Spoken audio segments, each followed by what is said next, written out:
Let's make this backup save for the very last time. And thinking on it, let's overwrite slot 1 again as well. I'm gonna keep this slot and turn on the boosts after today on a separate file. Like, I'm not gonna do it all at once.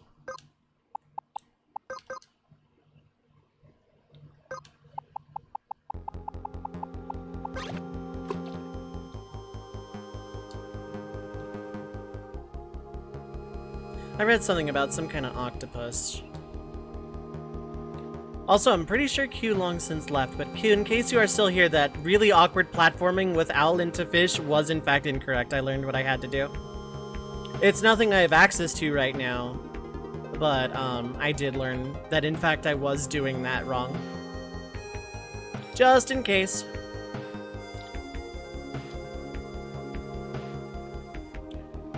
So, I'm gonna wait for some peeps to file back in, and then I can get started. Wow, I wrote a lot here. Oh my god. I wrote so much.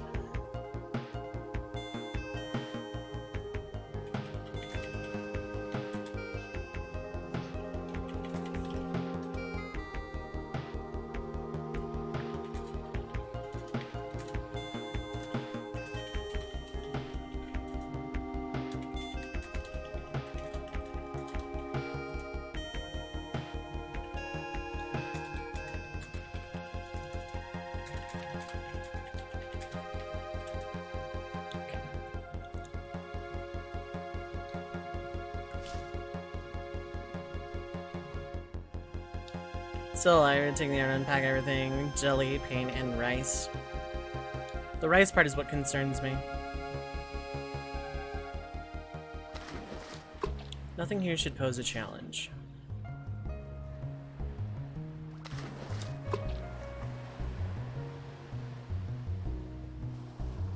Ooh, there's a box here? Saying your legs feel like popcorn. That's true.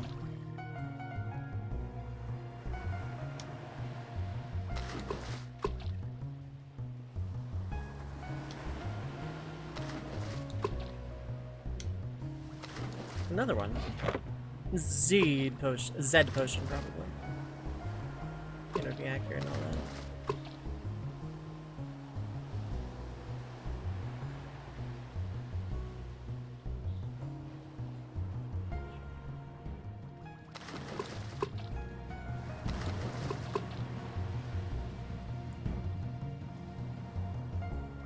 These bits are, of course, going to be the most obnoxious to map out without getting into encounters.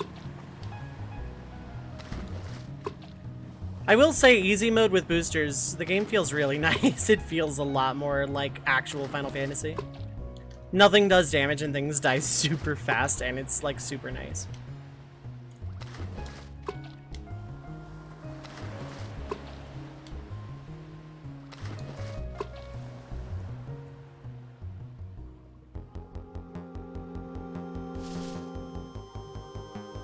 Oh, this is just the rest of Neptune, okay. Let's map this out then.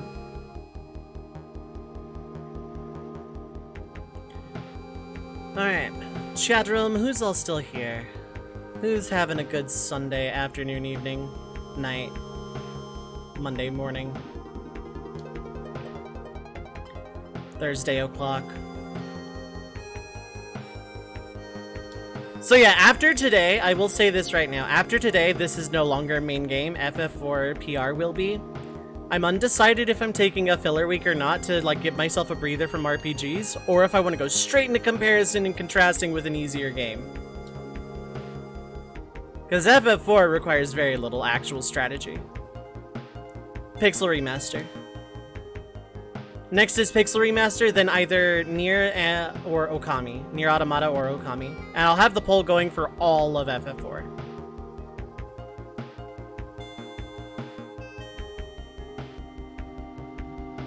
So out of curiosity, for people that have been sticking around, I asked this last night, but a lot of people didn't really know what to say.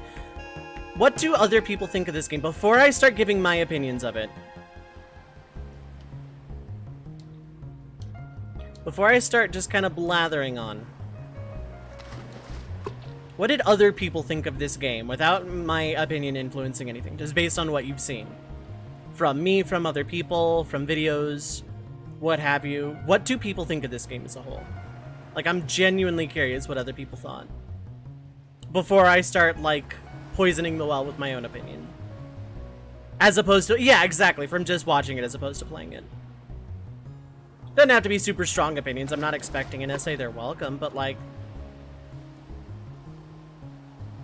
I am curious what other people think of this game. Because this was a roller coaster for me.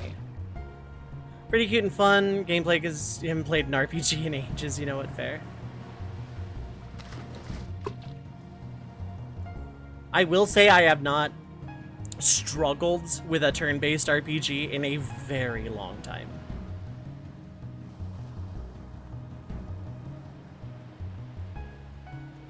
Wandering around Minecraft was the aesthetic. Yeah, no, I think I'm trying not to give my own opinions. The aesthetic is something that, like, I noticed a lot of people commenting on, even the people that just lurked and poked in once for this game. I think the Minecrafty aesthetic was one of the more commented on things.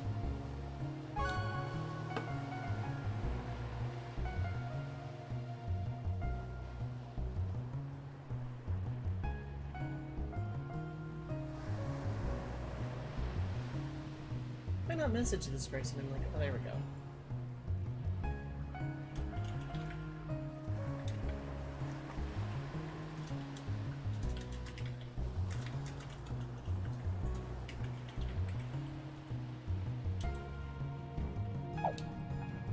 It's noticeable, yeah. It's like one of the first things I noticed, even in the trailer, that it looked a lot like Minecraft.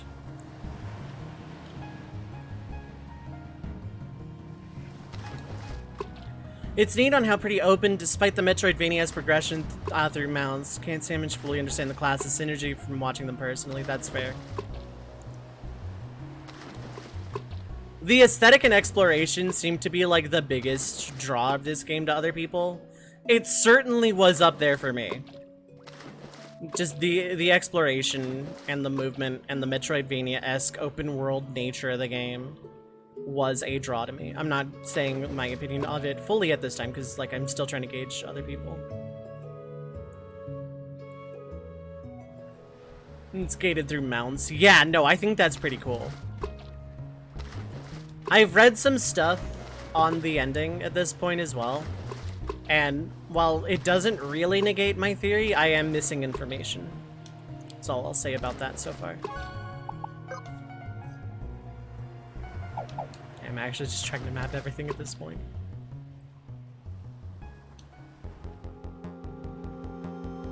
Deep sea music's so good.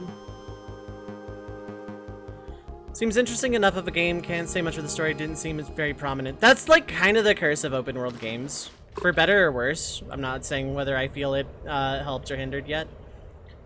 But, like, given how open world the game is, yeah, there's like not a lot going on with the plot. Okay, these things wanted to die really bad.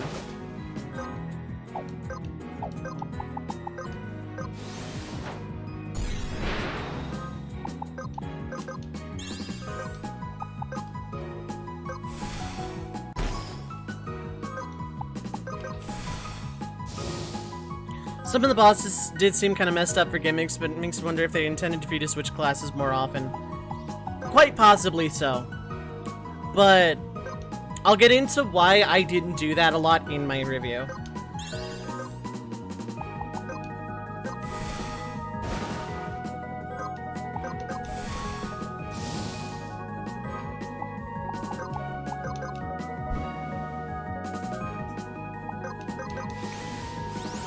Startup Skyrim, Minecraft just wandered and ignored the plot. Felt odd for an FF-ish game. I can see that.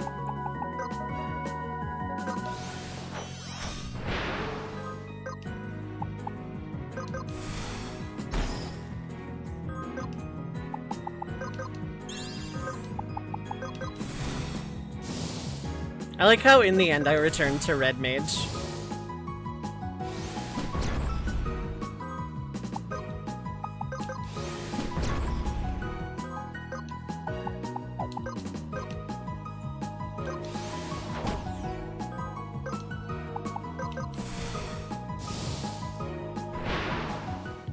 the idea the story seemed to give off was just trying to push you to explore more. That was the conclusion I came to.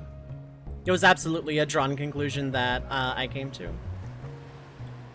I will say this much. The dev commented, word of God, the game's story was meant to be ambiguous for theory crafting reasons. They know the answers. Because someone posted a theory about the ending. And the dev was like, I'm not going to say whether you're right or wrong, but I kept it ambiguous specifically for this theory crafting reason. So, I will say, I have technically beaten the game to my satisfaction. This is going to be a filler game as well, because I'm going to scout some stuff with, like, boosters and stuff.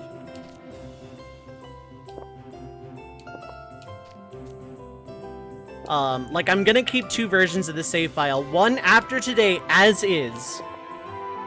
And then one, I'm going to turn on all the boosters. And just explore it. Owl mount, best mount. I love the owl so much.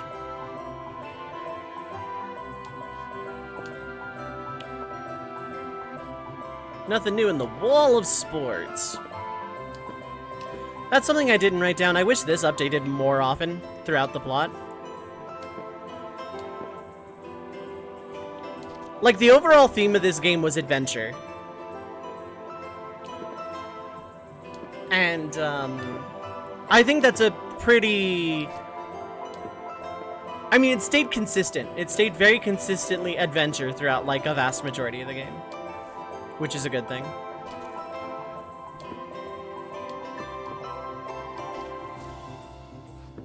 You know, it's gonna suck. I'm gonna have to go all the way back into Ancient Labyrinth to get my last Scholar spell. I found out where it was. It's gonna be so annoying to actually do, though. It's gonna be so awful.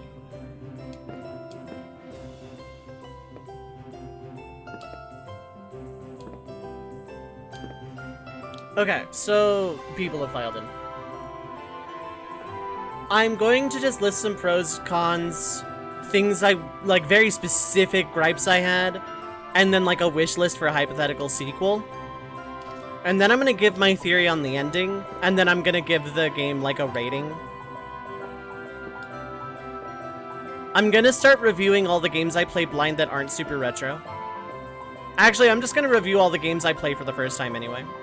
That's just what I'm gonna do. I'm gonna do it while exploring the world, too, rather than just sitting around talking. I think I'm gonna do this for future reviews unless the game just does not lend itself as such. In which case, like, I'll be on a title screen. I like reviewing in the moment, so.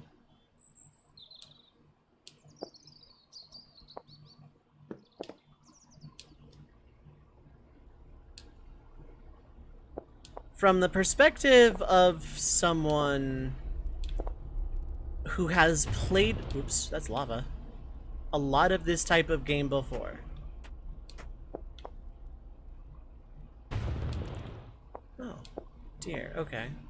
What was this then? I think you dropped it here from somewhere. I could be wrong.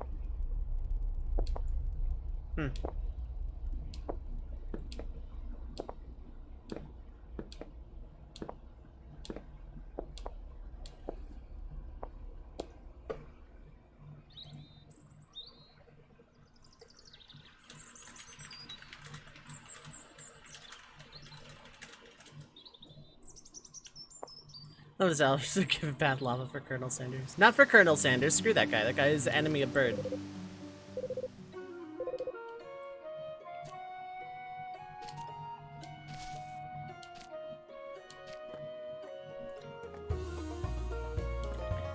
So, to preface this a little bit, I'm actually going to make notes here.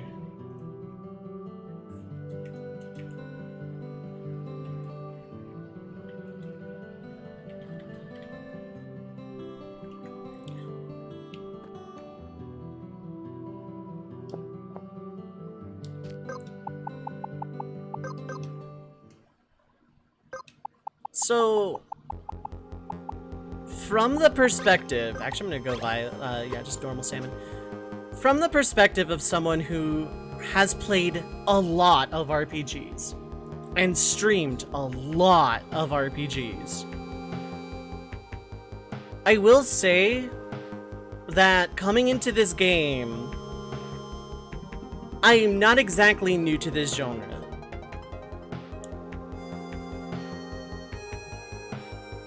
And so, when I talk about the difficulty of a game, I do have a good bit of experience. Now, I don't have a lot of experience with actually difficult RPGs. I've never played the Shin Megami Tensei games at all.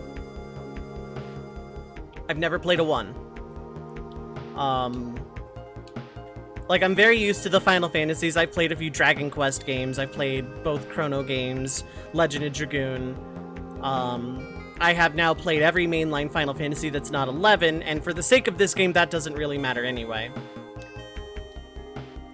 I've played Earthbound, Mario RPG, 2 of the Paper Marios. I've played basically every Pokemon game known to man.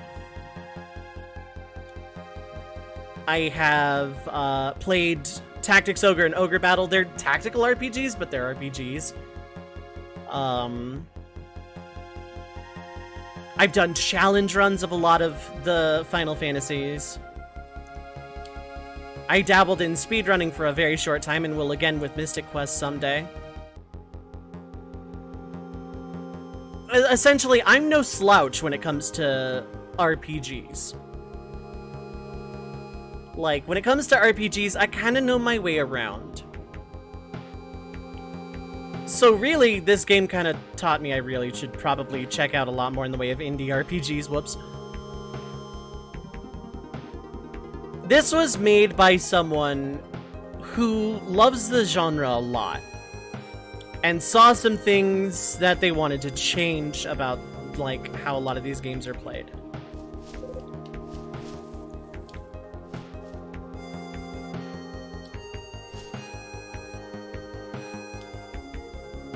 And so this game, I would say, is probably the most difficult single-player turn-based RPG that I have ever played in my life. And not in a bad way. Like, the difficulty of this game inherently is not a problem. Because there were a lot of bosses where it's like, oh, this is really hard. I'm gonna go to Cello and just outrun this thing. It's blue now, though. That's really interesting. Like, the difficulty of this game, I feel, is actually kind of one of its strong points. I would go into a boss, not know what to expect, figure out how a boss worked. Oh, crap. Figure out how a boss worked. And then, you know, go back to it a couple of attempts later and get it down with more knowledge. This is what the boss does primarily. These are its attacks. This is what it's about.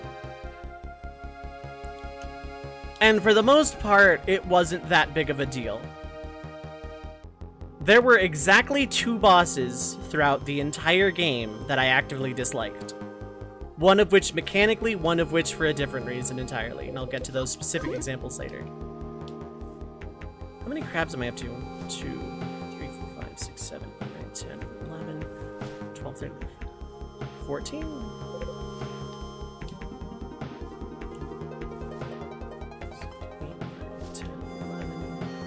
14. This is so I know I'm missing a singular crab.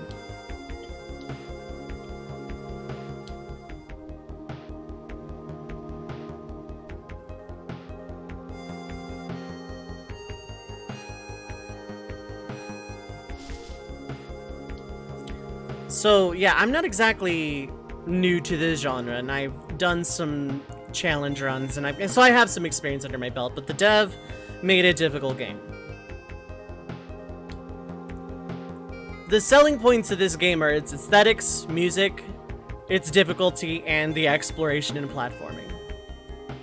The game is far from perfect, although I still personally would consider this a top 5 tier game. It's probably... Oh, right, yeah, summon. I would say this is probably the lowest score I'm ever going to give a top 5 tier game. It's just, on an emotional level, I feel this is top 5 tier. For nostalgia reasons, for raw fun and exploration, and for how satisfying it was to make that inch of progress. Whether it be making a jump and exploring a new area, or beating a boss and getting something cool. I feel like, like, on the whole, the game's satisfaction outweighed its frustration by a small measurable amount, but a measurable amount all the same.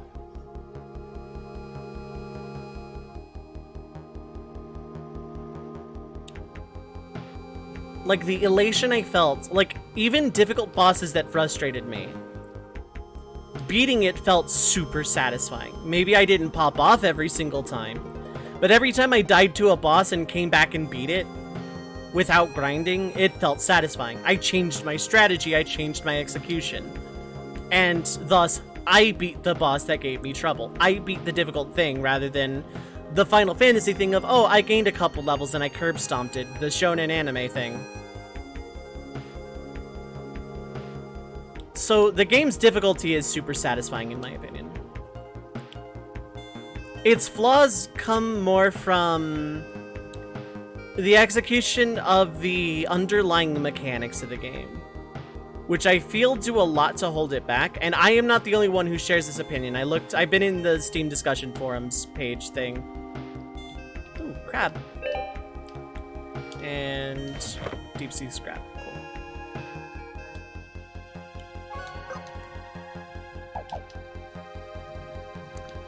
So I'm gonna go over some pros and cons, and it's gonna look like the cons outweigh. I will preface this by saying even if you love RPGs, don't be afraid to either turn on assist options, play on a lower difficulty, or just overall use guides or whatever. Aha! You were the king crab. Crab's Claw. Quab quest is complete.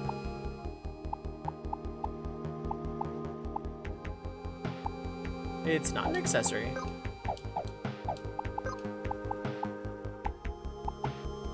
Oh, it's a weapon. Not a great one.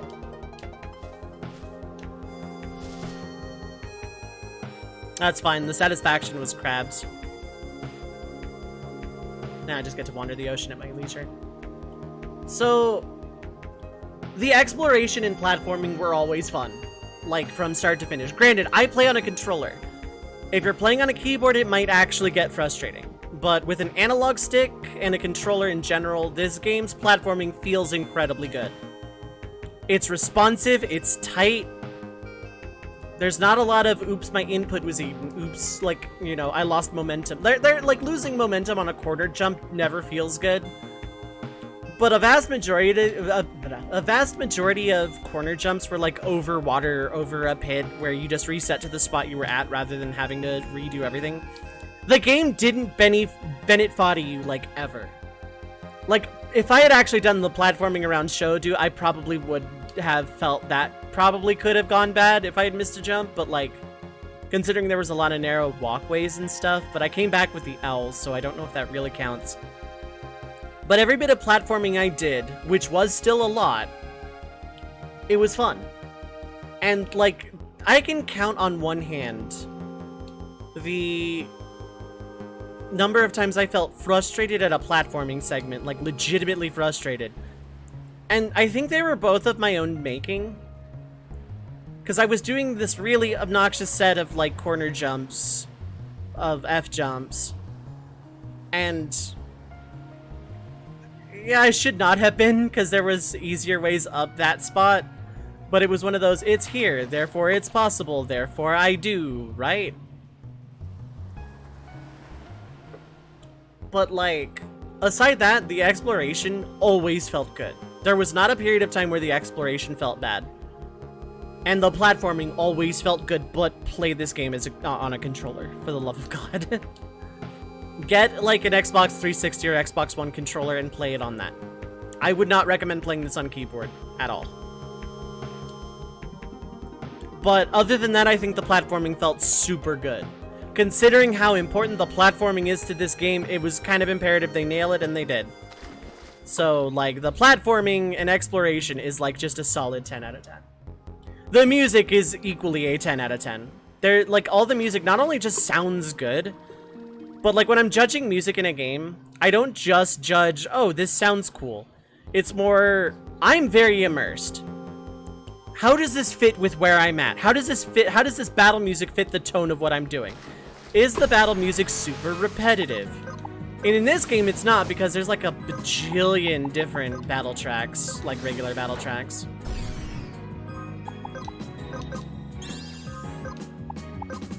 So, like, there's not just one little thing that gets super annoying all the time forever. You have a lot of different battle musics going on, like, all the time forever. And it's great.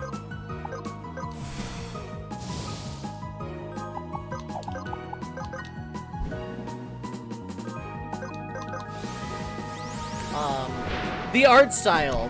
Graphically, I give it about a 9 out of 10. It's not perfect, but nothing is.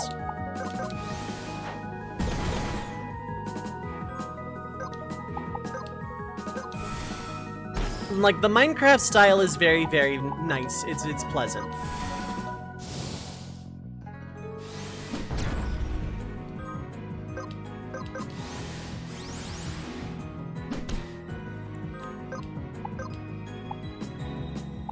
You are higher, so...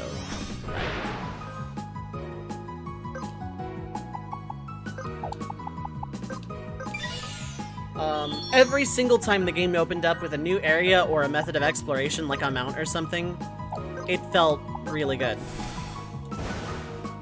The game, I think that's where the game shone the best. Like, I think that's where the game, like, actively was its strongest. When you were exploring, when something new opened up. Like, oh, I got a rideable Quintar everywhere at my command. There are a lot of things I can do now because I can get around the world faster and I can jump farther. Oh, I got this goat. I can jump higher. Oh, I got the owl. There's like nowhere I can't go that isn't water. Oh, I got the fish. Like, every time you got a new mount, the game opened up. And not even just getting a new mount, but like every time it's like, oh, I got enough crystals to go this way. So I can now look at this. I think the game was super impressive. Every single time the game opened up, it added a new air of mystery. What is this area gonna be like? Where does this go? What am I gonna find here? It could be a town, a dungeon, a crystal, equipment, all of the above, none of the above. I never knew what an area was going to turn into at any given time. I never, at any point, knew what was going to happen. I just, new region. Ooh, what is this? And I just absolutely adored every single time the game did something new. Gave me something new to play with, a new area to go. Just all of it. I think that's where the game was undeniably its strongest. And yeah, every time I got a new vehicle, the game opened up significantly. Because, you know, you can get pretty far on just your movement alone. But having extra movement options and those boosts to let you go even more places, to push those movements to their limit, to do new and exciting things. It was done incredibly well. And it was just a sense of wonder, a sense of adventure from beginning to end.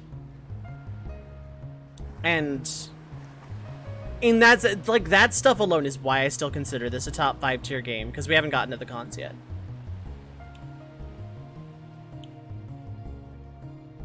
And, you know, for an open world game based around exploration, you would think, because, like, open world games kind of have a problem of difficulty. Especially with fixed difficulty in certain spots. There are 2 ways you can do an open world game. One of which is just, okay, everything scales to you, so that nothing is too easy, nothing is too hard. Which is not lazy, but, you know, it's simple, it's safe. It's a safe option for open world balancing. Or you can have everything fixed and have an open world game, but still have, you should probably go in this order. This game didn't do either. Because everything, all the difficulty is fixed. All the enemies are the same rank and level and stats throughout the entire game, no matter when or where you fight them. Well, maybe not where, because some enemies could probably be buffed. My point is that the enemies are the same throughout. These enemies that I'm dodging here, probably gonna get caught by this one, just mapping.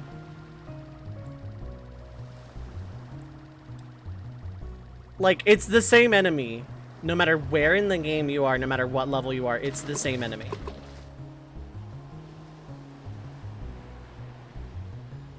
So, like, it was very intuitive when you got to a new area. Especially, even if you didn't see an enemy right away. It was intuitive enough that you could tell if it was an okay enough area to explore right away. Like...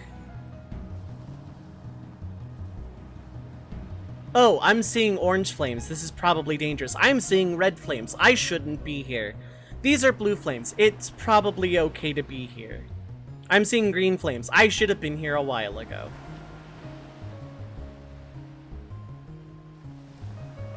That sort of thing.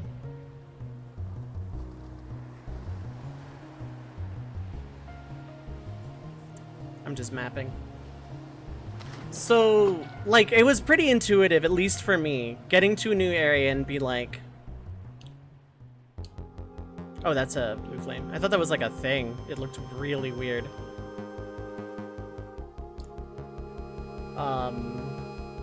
So, despite being an open world game, it didn't have the open world game balance problem that, like, most of them do.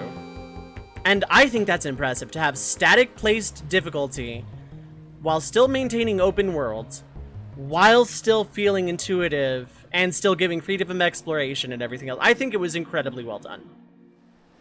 And it was consistently like that. And for the most part, this game really was just truly super consistent.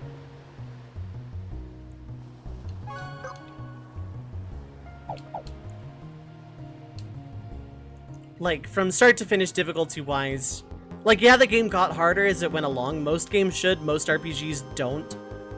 But I still think for an open world game to do that is pretty impressive. They're like, yeah, there's an expected order of events, sure, but it's pretty loose about it. Like, you're not just, like, doing one thing forever. And again, that's kind of impressive to pull off IMO.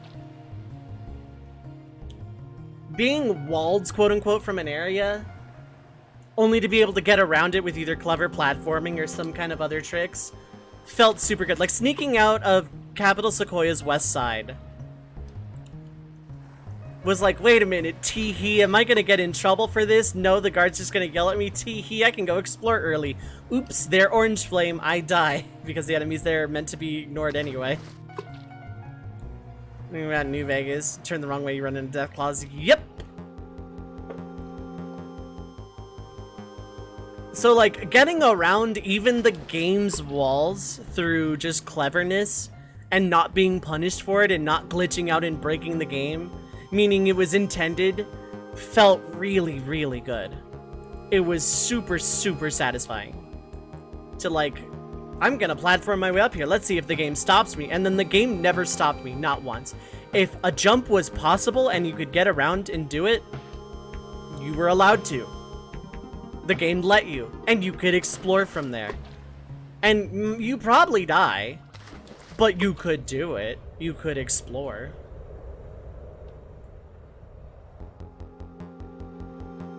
Each region, including all 3 flavors of ocean, have their own personality. Remember running into Cazadores if you go even slightly wrong way at the start of New Vegas? Yeah. Cazadores are hyper lethal at the beginning, maybe even worse than a Deathclaw. Damn, I've seen Deathclaws too. I've watched Dracolax play New Vegas like very recently, in fact. And Deathclaws, they teleport in front of you and say everything personnel, kid. And that's always fun. Is it a door? No. That reminds me, I need to check out a thing later in town. Each region, from the very beginning to the very end of the game, had its own personality, its own flavor. Musically, aesthetically, nothing ever felt samey. It's not like, oh, here's the 87 deserts, or here's like forest number 43. It kind of actually had that platform game feel to it. Here's the water level, here's the desert level. Snip, snip.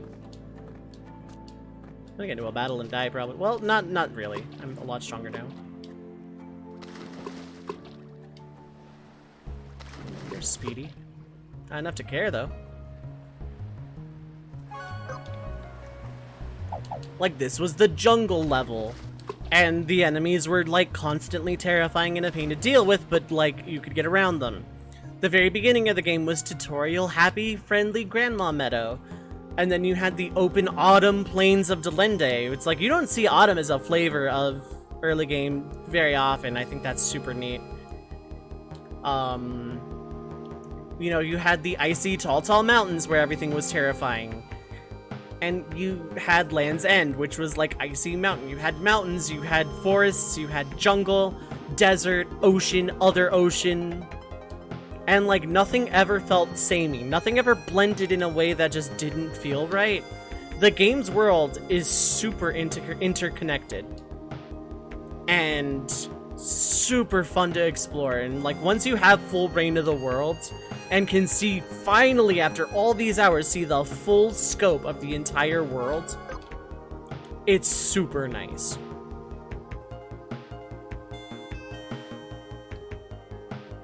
I'm not missing a lot in terms of ocean exploration at this point, which is nice.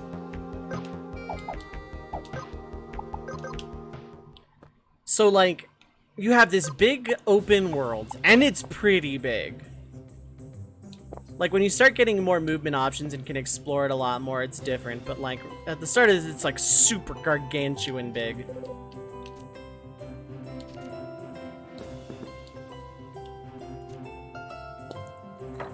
I have a skeleton key. I'm gonna open this door. I don't know where to get that other key, but hey, here we are. Fennec syrup, pouch, lucky reefs. Oh, Lamau. Will randomly target multiple enemies. Okay. That could be fun to run a luck-based scholar.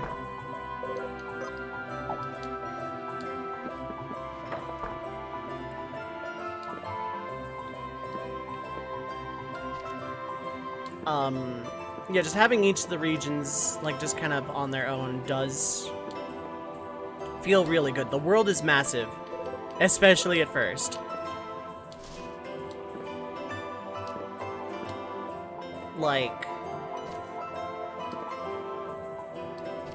you know, you're only just, like, walking around and have a 2-tile high jump and, like, a 3-tile wide gap jump, assuming same height.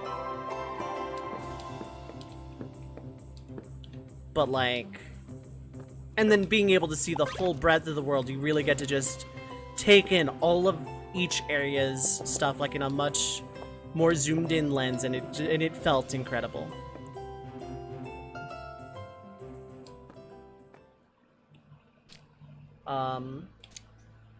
Onto the non-aesthetics of this game. This game is a job system. It's gonna rank high on my list just anyway. Like, it's a game with a job system. I am going to like it unless the job system really, really, really, really sucks. But, like, you put a job system in an RPG, you're probably gonna have my full and undivided attention. This game did, case in point.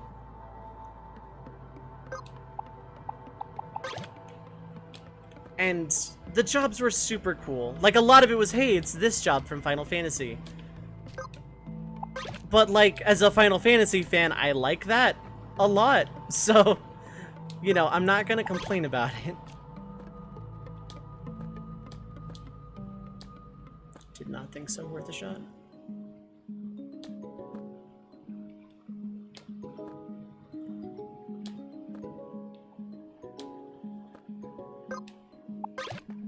Can I, like, yeah, I can start mapping around here.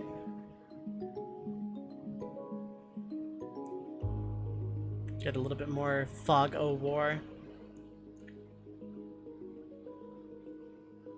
And like, okay, this game also is pandering to me because it literally has a red mage in all but name. Warlock, has cool hat, has mixed magic, has double cast, uses rapiers. Come on. There was like a 0% chance I wasn't at least gonna check this game out. Let alone like fall in love with it the way I did.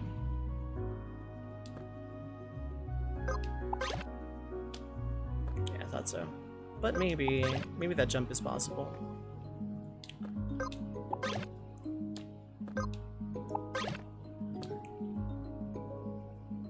The minigames were actually, like, okay, so I didn't do all of the minigames. I'm just, like, throwing that out there. This will probably change if I ever get around to actually doing Quintar racing. But the minigames were fun. I saw a lot of complaints about the salmon racing, oddly enough, and yeah, there's, like, a good bit of RNG to that. Like, more or less, how you start will determine a lot of how you go in that game.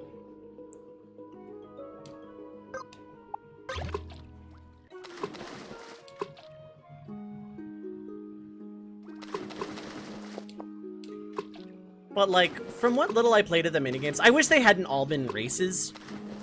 Like, I wish there was, like, more 2 minigames in this game than races, but, like, I would get into, like, I'd probably have some more to say about that, like, towards the end of this when I go wish listing for a sequel.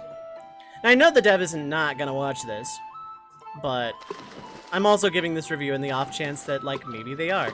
So, I do have a wish list of things for, like, a hypothetical sequel. Things that are probably too complex to just, like, patch into this game, because I would love to see a sequel to this game. I would buy it on blind faith.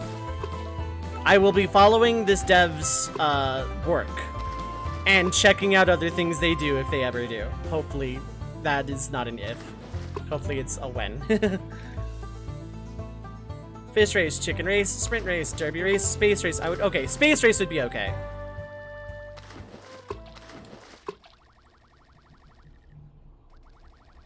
I wonder if this is also a watery elevator. In fact.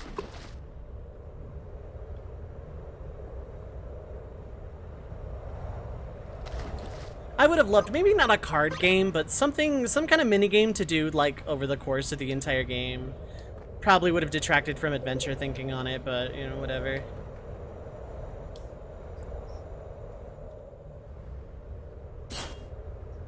I landed on the corner of that.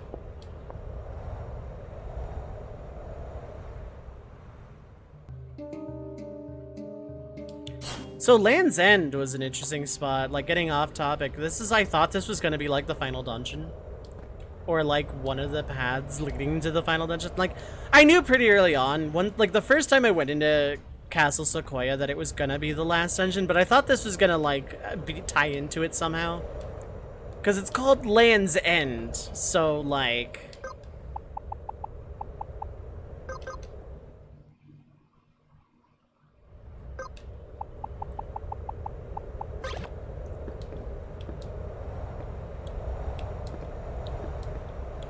And like, yeah, the job system was fun. The base battle system of this game, I didn't write this down in my notes, I should have. The base combat system, the turn-based gameplay is something I like. In any RPG, I love pure turn-based. I love ATB, I love pure turn-based, I love ARPGs. I love RPGs, just, you know, full stop. I think the battle system was really good. Battle system I give about an 8 out of 10 total. Like, just base the combat. Probably actually higher than that. Maybe like an 8.5. Because being able to see the turn order, see what is going to be used on you, see what enemies have if they're in your archive, see what the attack that the boss is going to do next is going to do, is nice. I think that's really good. Like, the game shows you a lot of the back end to take out any of the guesswork. And in a game this difficult, that is a very welcome thing to see. Like, just being able to see what is happening at any given time is very nice.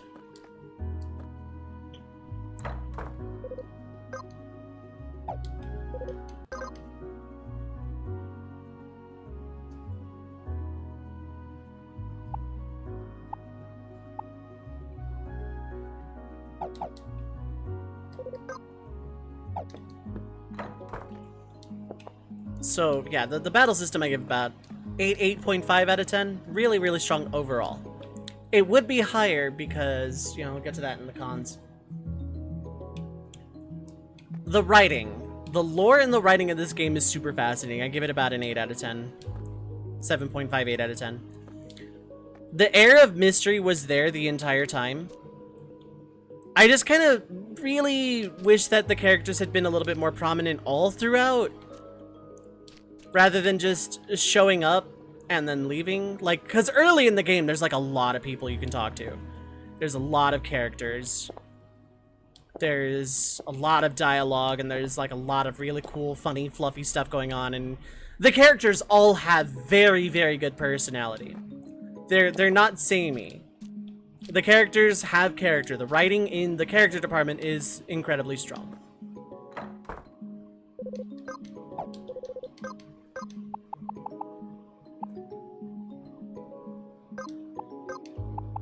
What do we have now? That is technically just a straight upgrade.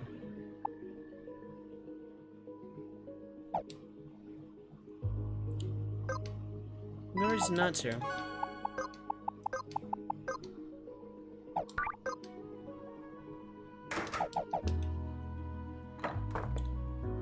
But like, yeah, the writing was super charming. I wanted more of it. Now, I'm not talking about like the questions I have for the ending. That's fine. I don't mind that being ambiguous. That's perfectly fine. I get to make up my own mind. Good. I love doing that anyway. But I mean, like, the writing would be higher on my list if there was more of it. And given that this is open world, yeah, I can see how that would be hard to do, because if you skip something, something might be important, etc., etc.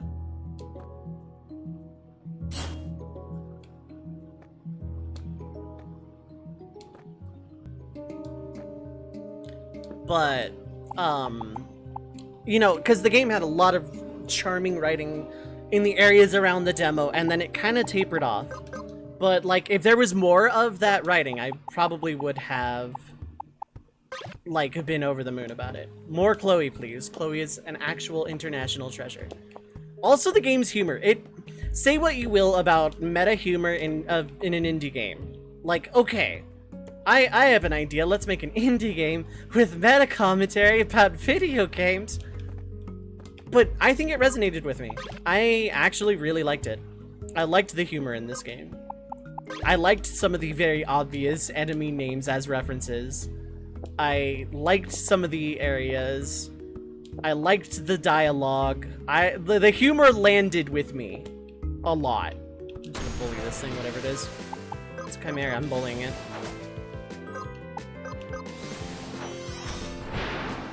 Bully.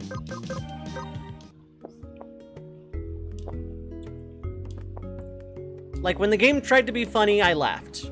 More or less. It didn't get into, like, humor I didn't care for. Oh, cool. It'd be great if that weapon wasn't super outclassed by now.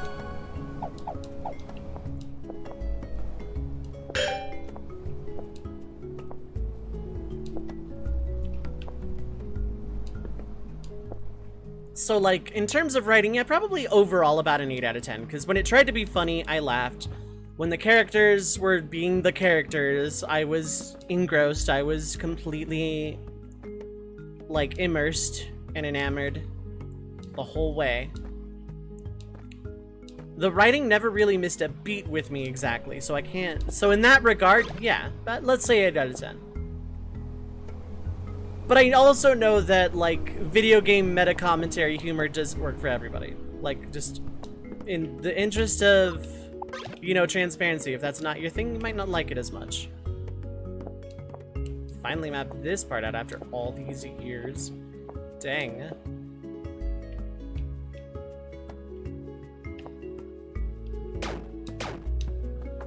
Wow, okay. Cactus jump.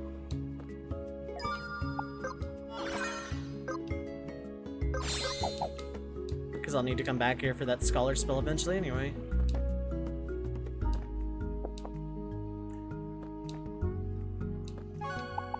Speaking of, do people have enough scholar LP?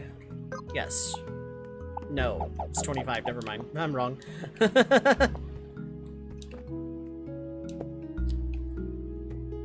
I should warp away from here because I have a point to make about this place way later. And yeah, Chloe is a national treasure. Chloe was my favorite character.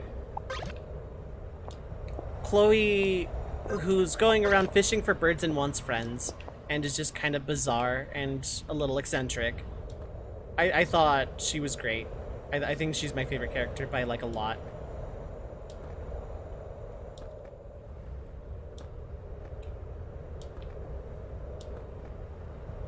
Fishing for birds while fish watching in trees.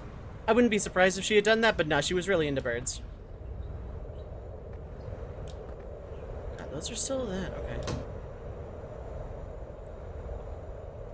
Well, this is about where I wanted to be.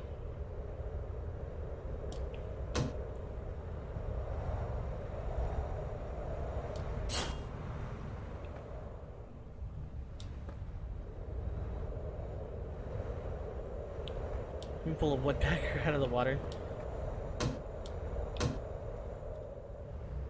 And then,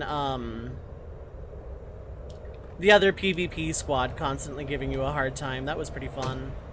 I kind of wish they had recurred a little bit more. Maybe they did and I just missed a battle or two, but like, I wish they had recurred a little bit more. Their battles weren't the easiest on the planet, but like... Haha, finally pulled that off. I've been trying to do that a whole game. Get a chest while falling and then hit the thing to go back to where I was. Finally.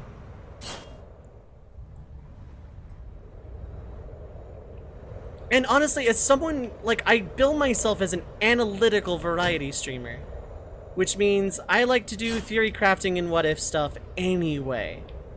So the game kind of leaving a lot of its lore up to interpretation let me do that. And I thought that was wonderful. So, like, I weirdly, hot take, I like open-ended stories like that. Like this. I like open-ended stories. And in my opinion, as vague as it was, I think the ending stuck the landing. Did I leave with more questions than answers? Absolutely. But I'm okay with that.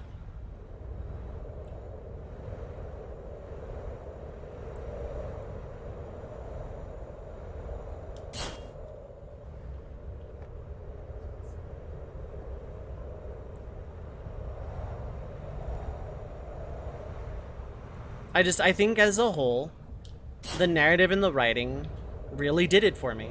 I understand that it's not going to be everyone's cup of tea. That's one thing I can't stress enough, because throughout this entire experience, especially in the early honeymoon stages, before the game started showing its teeth, I was recommending this game a lot.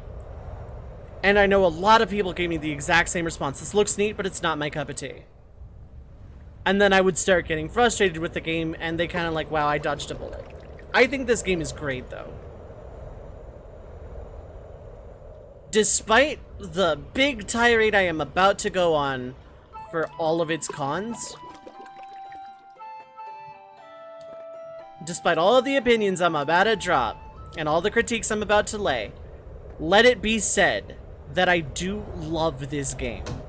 A lot. The criticisms, I feel like this game is strong enough to weather them. I feel like this game stands enough on its own that it can weather the critique. Also that I am not the only one who shares in these opinions.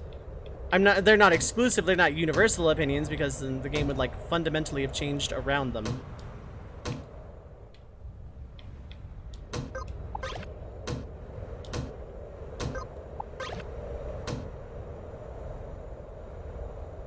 But I think this game is absolutely strong enough independently to weather criticism. As such, those are the pros. Let's get into the cons, and it is a longer list with more words. So it feels like more cons than pros, but I had a lot to say about each individual point. Early game especially, money felt super, super limited. Oh, that's not a blank spot on the map. Okay, I'm intelligent. This whole time, that just looked like a blank spot on the map.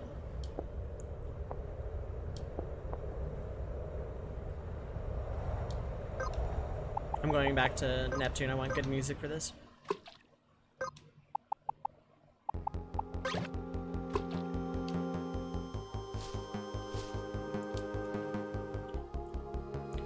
Money in the early game was extremely limited. I got to like... This before even Capital Sequoia in the demo. I got to, I want to say Proving Grounds. And suddenly it's like, I can buy maybe a singular piece of gear and I have not been running from encounters. Everything I fought up to this point has been Blue Flame. I've refought a couple of things. I'm not exactly skimping here, but I can afford a singular piece of gear. Which led to the habit of me not buying gear.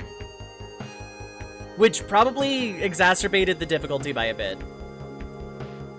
But like, getting gear in this game felt like shops weren't a viable option. Especially early game. Now, late game money became completely free without grinding. And I can just basically afford whatever the heck I want. No problem. But like, early game, it kind of led me into a habit of don't shop for things. It's not worth it. That's the Sequoia, I think.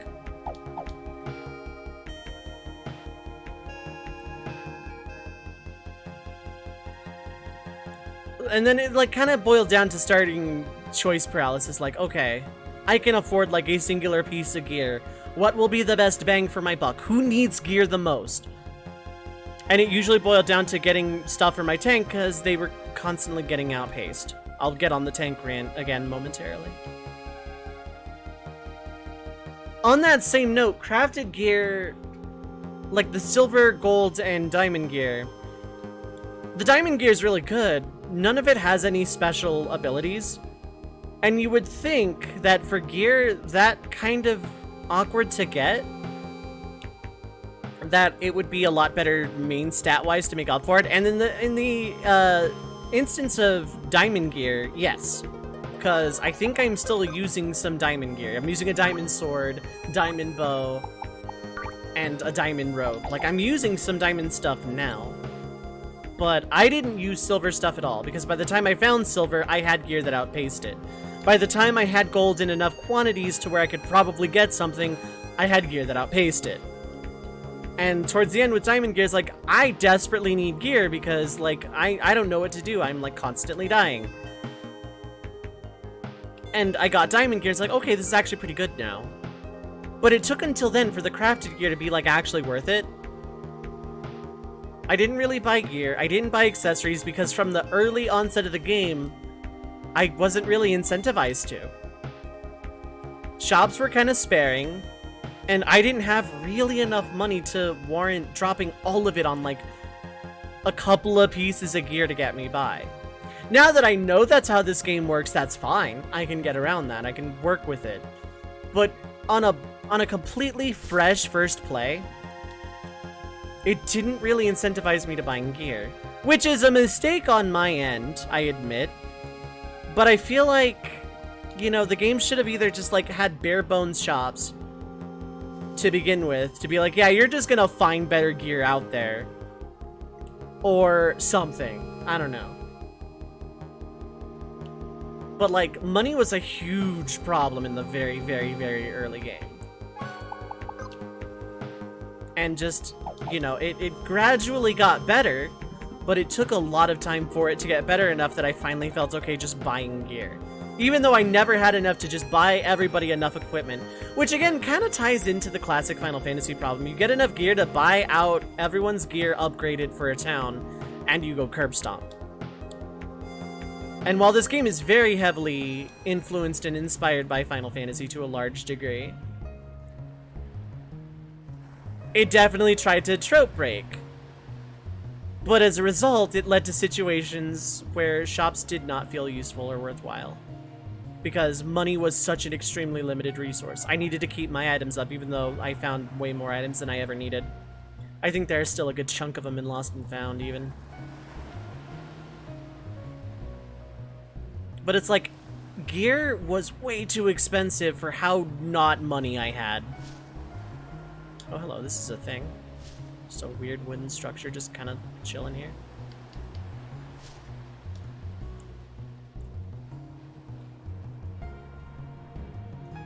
One of the big ones for me.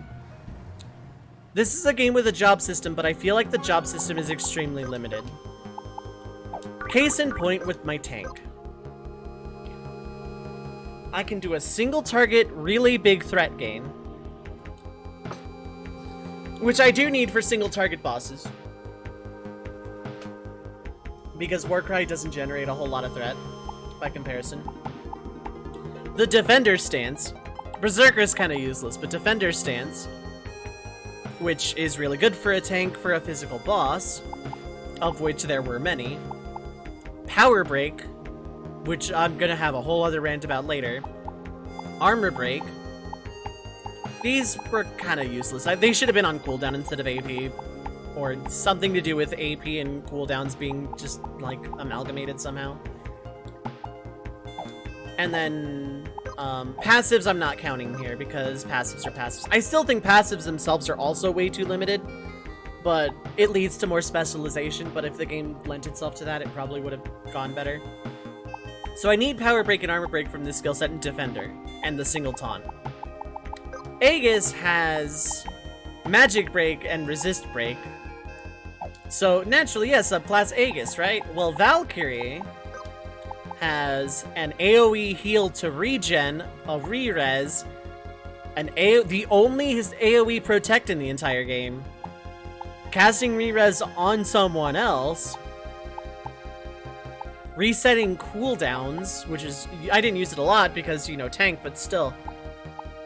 And just overall, like, you know, better stuff that I needed for tank. Specifically the healing stuff and the AoE taunt. So those are 3 different jobs that synergize really well together. But you have a main job and a sub job, and that's it. And that's just for tank stuff. That's just for tank utility. Let's take... Assassin is a really good example of what I'm talking about. Harm Power, Harm Magic, those are just any weapon skill that scale off of attack and agility. Cool. Harm Memory, which resets enmity, which is not a good thing necessarily, but it has come in handy in niche situations for me. It's a bow skill. These are dagger and rapier skills. These are axe and dagger skills. And this is a dagger skill. So, like, primarily, yeah, if you're equipped with a dagger, this is fine.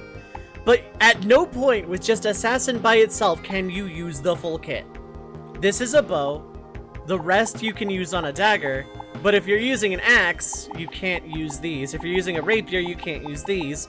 If you have this as a secondary, I can only use these 3 skills. That is super limiting. My point being that a lot of skill sets and skills in this game require specific weapons, which may or may not be equipped by a different job. And even if you use the Equip X passive, that's nice, you then can't use the other skill set of your other job. So it's really hard to play with skills in this game because they almost require exclusivity. And there are some synergies, but not really a lot.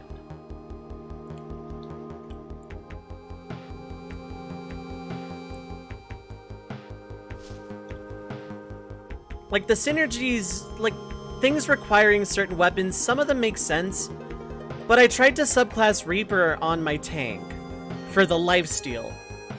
But, like, that only works if said tank is using specifically a scythe with the equipped scythe passive. And even then, they're not attacking a whole lot. So I ended up dropping it. And it's like, if you want to use this skill set, hope you can use this weapon with whatever other thing you're using. There are combinations I probably didn't play with that would have worked really well. And some jobs didn't require it at all, like magic-heavy jobs. But then that brings in the similar problem, where I want to be able to heal effectively. With the exception of mixed magic, they basically all require charge time, which means you might not get that heal out on time. Then you run into the FF9 problem of having to, like, pre-heal everything. It just gets kind of messy at that point. So, like, as much as I love the job system in this game, and I do, I wish it were a little bit... I wish there was more let on what you could cross-use. Because there were a lot of jobs I just didn't try. Because, like, I don't want to sit and grind. And I don't want to take this thing into the dungeon I'm currently on to a blue flame if it's gonna suck. And I took the mentality of normal mode, you don't need to grind very seriously. I wanted to play without grinding, because the difficulty was you don't have to. And ultimately, I didn't have to. There were some parts I went back to spawning meadows and did some LP grinding, sure, but...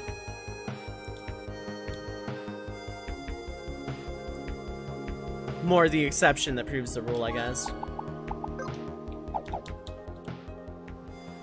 But at no point did I sit and level grind, and I didn't really play with other jobs. Again, that's me as a player, but again, counterpoint, I wasn't really incentivized to. I got a new job, it's like, this is cool, but I need this other stuff. So, like, if the job system were more forgiving, if you could, like, take other abilities from other jobs, or negate the weapon requirement on some skills... I'm not saying, like, triple job it, but, like, have some abilities be permanently learnable. Rather than just tied to a skill set. I think could have gone a long way to alleviating that problem. And it would have made characters feel more useful. Now, again, the name of the game here is difficulty and limitation and working around it through strategy rather than brute force. But I didn't really feel the need to experiment with jobs in this game. Because what I had was working, more or less. And trying new things, I would have had to sit and get enough stuff to get the abilities that I actually wanted from a job. I don't have enough passives to really cover this, etc., etc. I just didn't really feel I didn't really feel at any given point safe enough to really actually see if jobs or abilities were actually viable in practice. Which is sad, because some of them seemed really cool, but every time I got a new job, I was like, oh, this seems really cool, shame I can't use it. So, like, on top of that, going back to the necessary skills thing, for a vast majority of the late mid to end game, I was basically expected to maintain damage reduction constantly. Like, if I didn't have damage reduction, someone was going to die. Which led to a lot of my turns being spent maintaining power down, magic down, protect shell, dots, rather than... You sniped me. I cannot recommend that as a course of action, buddy.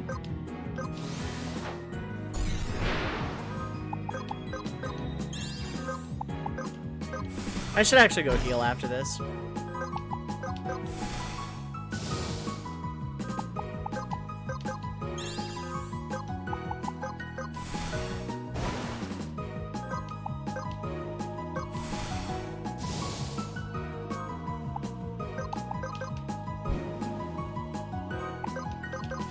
Like, the maintaining of debuffs and buffs led this game to a lot of tedium and busy work. Having to maintain all of that constantly forever was, in all honesty, not really fun.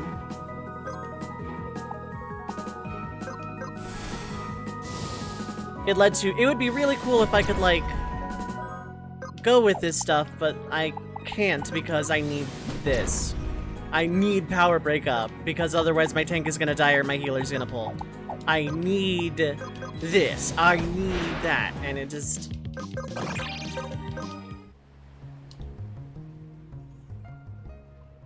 It led to a lot of just... Everything is about making sure your damage reduction is still up constantly. And a quick fix for that would be to not make it tick down on turns, but on uses. So, like, instead of boss takes a turn and loses a stack, it could be boss does a physical hit and loses a stack of power down. So that I can do things other than maintaining buffs and debuffs the entire fight. In that regard, both of my magic users kept mixed magic for basically the entire game. Because double casting for things like Protect and Shell, I needed. They're also instant heals, which I needed. And keeping dots up, which did less damage, but like with double cast, arguably more than, say, Hex Magic.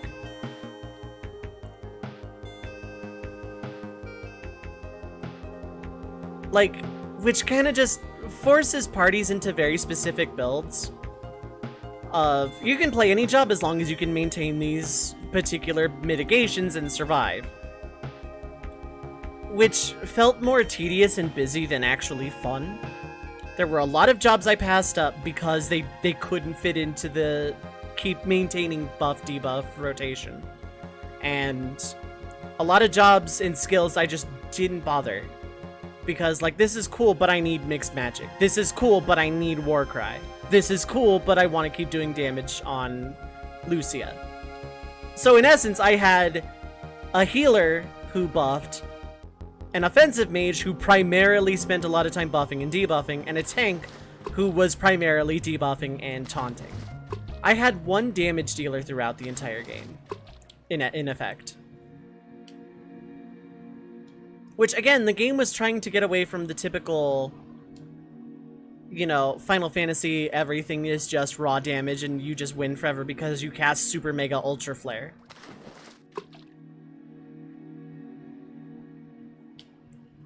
But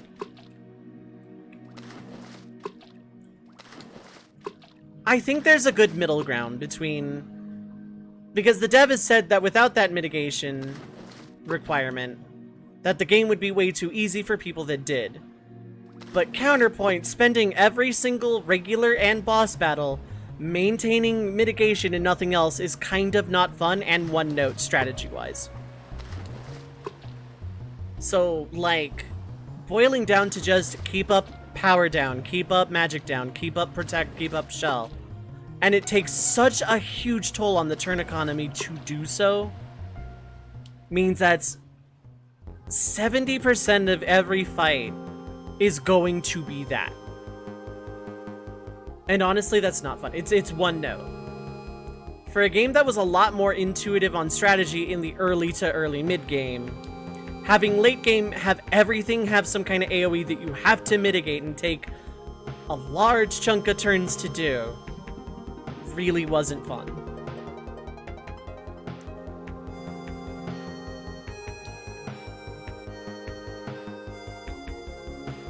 That's just my 2 cents on it. So, like, either give more jobs those options, or, like, nerf those options and not make them required. Like, nerf enemy damage, boss damage, and the effect of mitigation, and let me play with other jobs, dang it.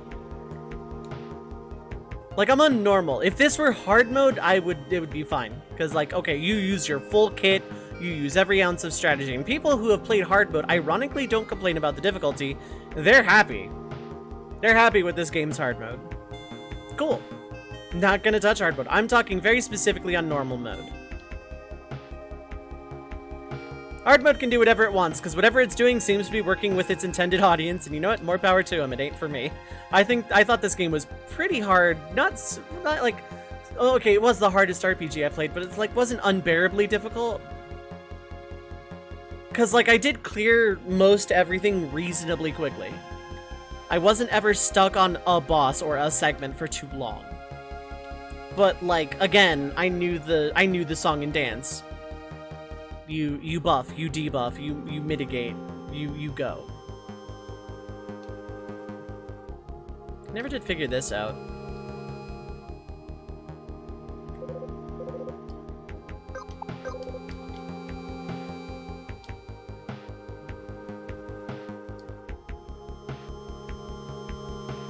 This is under Tall Heights, I realize.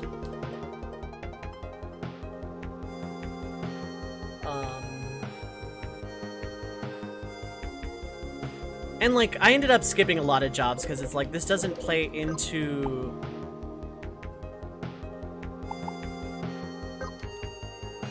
This doesn't play into my strat. This is neat, but it doesn't help me.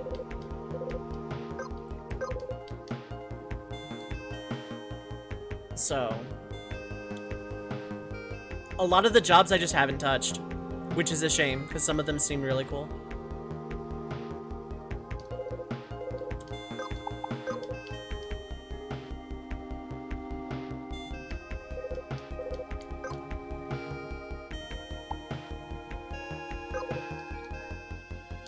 That's when I changed, so let's go check the door.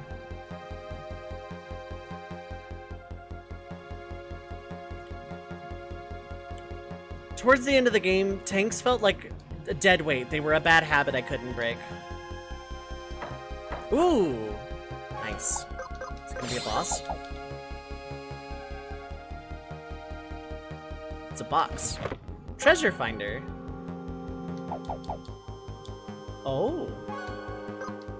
It's a key item too, so it's just a passive. Well, that's neat.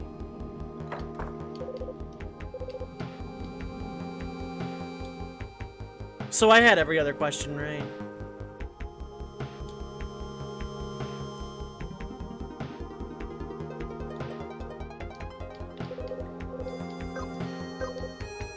Okay, so that was right, as I thought.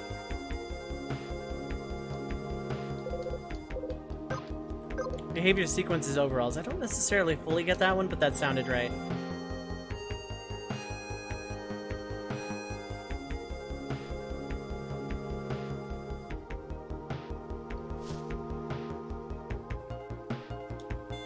Tanks towards the end felt like a bad habit, dead weight. They do abysmally pathetic damage. You're not killing things with 4 tanks. But they also don't take hits very well. Towards the end, I felt like if my character's gonna die in 1 to 2 hits, my tank is gonna die in 2 to 4. And then healing them, the healer's gonna pull aggro, and the tank is too slow to get aggro back, so now my healer said, like, tanks just kind of feel like more of a liability. But because everyone else is squishy, I didn't want to respec my tank into something that might not have worked. Because tanks were still okay on regular encounters, but like on bosses, tanks were basically a liability. It was one party member sitting there spamming taunt and dying.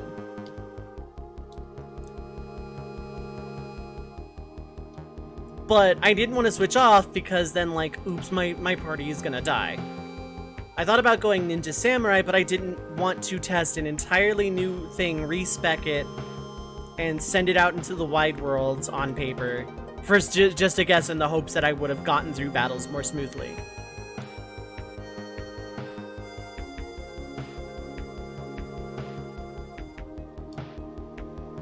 So, like, tanks don't really take damage all that well, but they also don't deal it, and they don't hold aggro that well because a healer healing a tank from half health is almost enough to pull aggro off of the tank who is spamming taunt.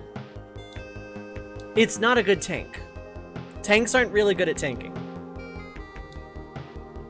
And for a game whose battle system is really good on the aggro meter, tanks kinda needed to be better at it. Tanks are essentially not super viable. You really want it. I'm just mapping here. Y'all really want it.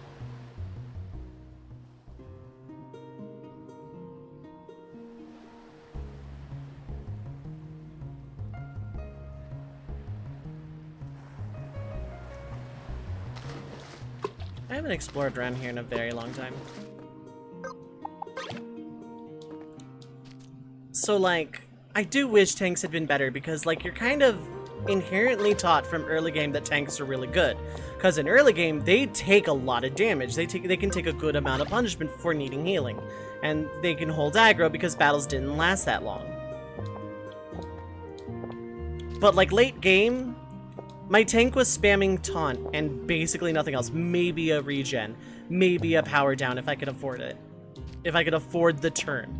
Because of how slow tanks are.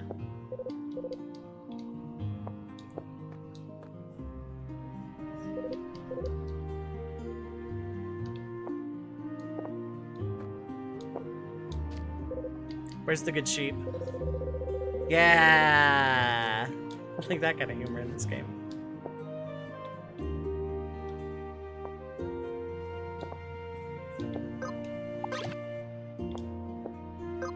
Jokes like that landed with me, like, really well.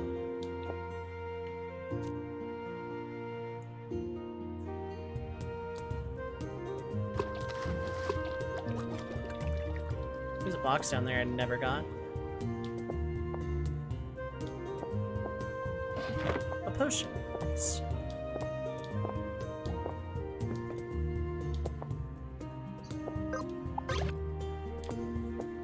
And then a lot of enemies and bosses late game, getting back to the tank problem, do AoEs. So, what good are they? Because, like, you know, if you get a mixed attacker or enemies that mixed attack, well, okay, run Warrior Aegis, I guess, but you're gonna need to AoE provoke, so you need Valkyrie, whoops. Like, the limitations of the job system combined with the complete near worthlessness of endgame tanks, it really kind of hurt, because the early to mid game is like, yeah, you probably want a tank to take these hits and draw aggro so that the rest of your party can be fine. But like in practice, it didn't really work that way, which is just kind of a shame. Oh, I was up there the whole time.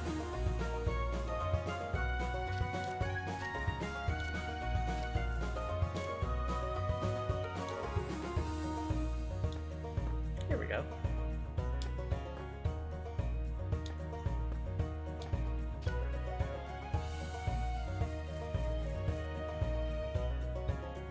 It's like a whole section here I just didn't do. Could probably fly down on top of that from somewhere.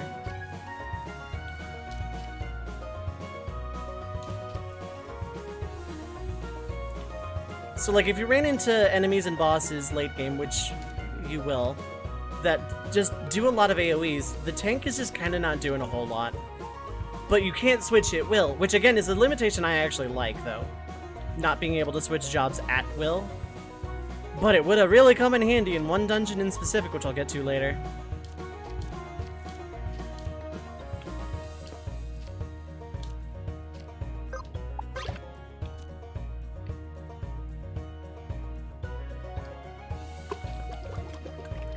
Okay, I can get on this tree, but why?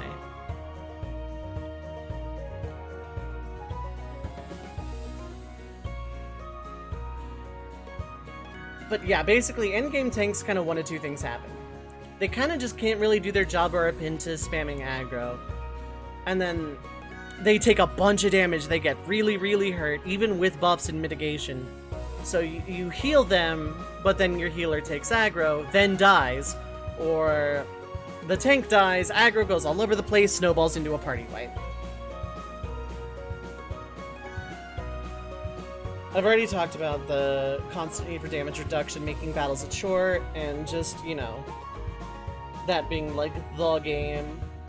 Confusion is a debuff. This is kind of a weirdly specific example, but like it kind of fits with the tank aggro thing. Further making tanks useless is the debuff Confusion, which you can inflict for some reason. I guess if we were running like a completely non-tank party, then it would come in handy.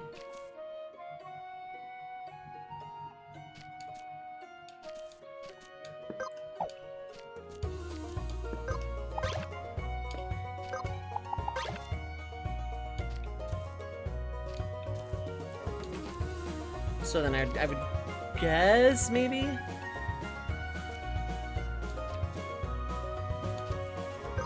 This is not Ibeckable. No.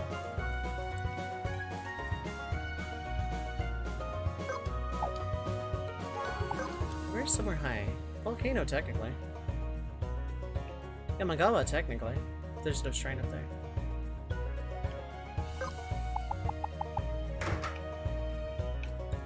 Mercury, maybe?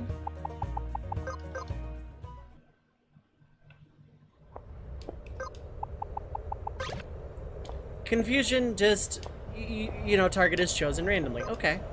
Pretty good for a confusion. Hey, you're not hitting yourself if you're inflicted by it. Cool. Good, great. But, like, if the enemy gets it, it actually does more harm to you. Which is, it's basically an enemy buff at that point.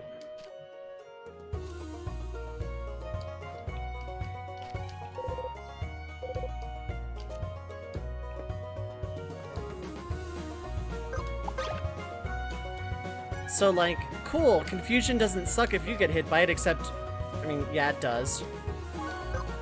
And then...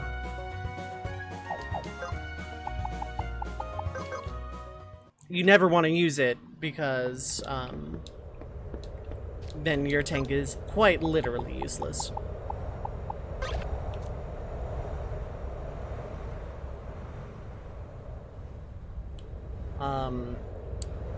Having some areas in dungeons in the game, this is like kind of a minor one, this is a nitpick, where it's more worthwhile to avoid the encounters than fight them. Ooh, is that a heart lake?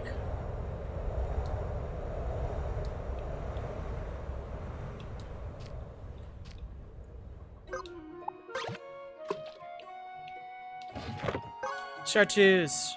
Technically stronger. Well, it's stronger in attack. Luck plus 80, nice. We're hanging out at the Heart Lake. This is really cool, I love this.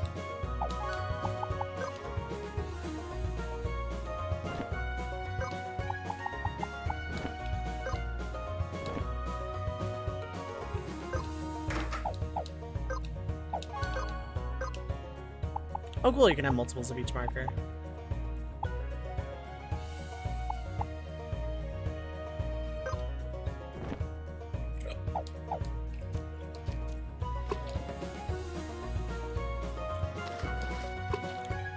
Having the ability to avoid encounters in some areas was cool, but then it was like super punishing if you got into an encounter that you were meant to avoid, either slipping off of a platform or just they're moving back and forth really fast and oops, you hit it, thus taking a lot of time, thus causing your misstep in platforming and have to redo progress.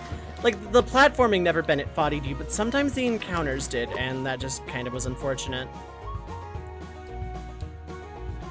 It's a super minor one because being able to have some dungeons are like, okay, these encounters are blue flame, but you still don't want to fight them, was still pretty cool. If battles weren't so tedious and arduously long, then it would have been fine. But like this, that kind of boils down to I don't like marathon difficulty to begin with.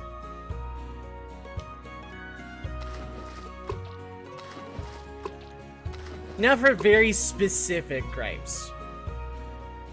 The first of which is the summoner job. First off, you get it kind of late. But it's like throughout the entire game, you're seeing these places of only a summoner may challenge the deity of insert element here. And it's like, cool, I'll come back with a summoner later. I don't know when that'll be, but I'll get this job and come back and try it. And then the first couple I tried, maybe they were like kind of on the hard side, but it feels like you're not meant to get summons until really late. Now, contrast that with, say, Final Fantasy V. You at least get a couple to play with, and a couple that are like not super hard to fight. That are like on level, like early game, early mid game. And like maybe there are, I didn't try all of them, but the few I tried just kind of really felt like, okay, come back and do this later. And it's like, I already got the job kind of late. You want me to come back even later? Like that, then go back to the job problem of, how about I just don't bother with Summoner? Which is a shame because it's Summoner and I was seeing stuff like it throughout the entire game. Speaking of seeing something throughout the entire game, Ancient Labyrinth. Ancient Labyrinth, I had found the outside of, and had an air of mystery since about the 20-30 hour mark, up until about the 50 hour mark. So for like 10 to 20 hours, because I'm not 100% sure when I found the Gravelock the first time, I had hours, sessions to ruminate and to think and to speculate and to wonder about what the dungeon could be like. And I could have gotten in a lot sooner, but in retrospect, even then, it was probably not a go. So, like, okay, first off, that jump is not part of it, right? That jump is stupid and is not actually required. You push these things in. I don't think you actually have to push them all in, but I did, so... Like, hey, these things go in. Yeah.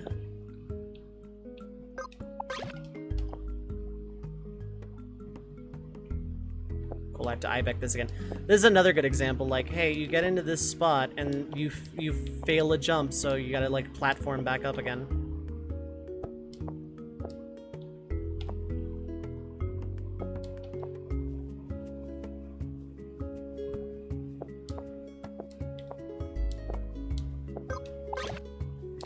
And, you know, this is taking a while and all that. Like, hey, this is, like, kind of taking a while. It's taking some time.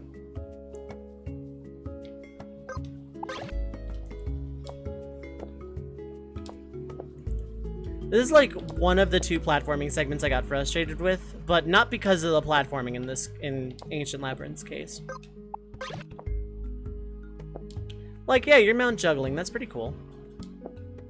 And not even in the same stupid way that I was mount juggling the first time in the Sequoia.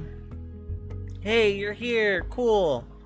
And you get these tablets that tell you how to do the puzzles. 3 left, 1 down from the thing. Yeah.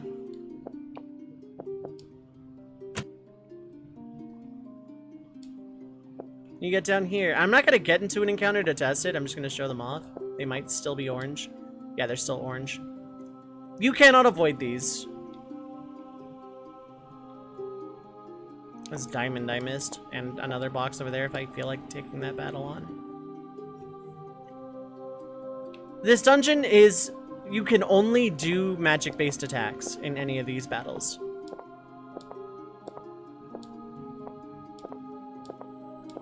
Yeah, the castle had better puzzles. This should have been a puzzle dungeon, full stop. Castle could have had an all-magic segment or another dungeon that was like the magical tower of magicalness or something where, okay, you want to bring mages and there's an NPC that tells you you only should bring mages to that tower.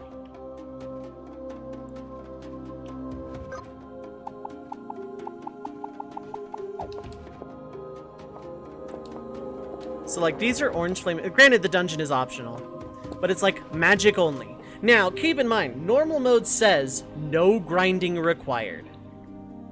Cool.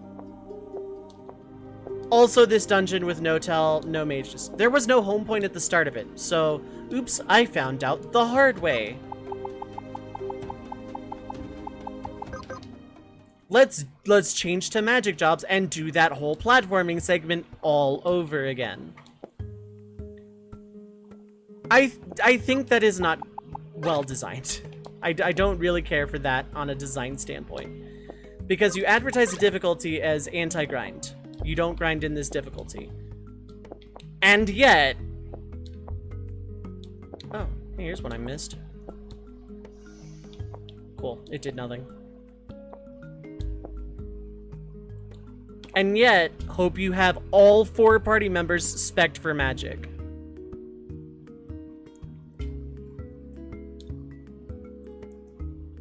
Is like, don't grind on normal, but also hope you knew that ahead of time. Is kind of insulting.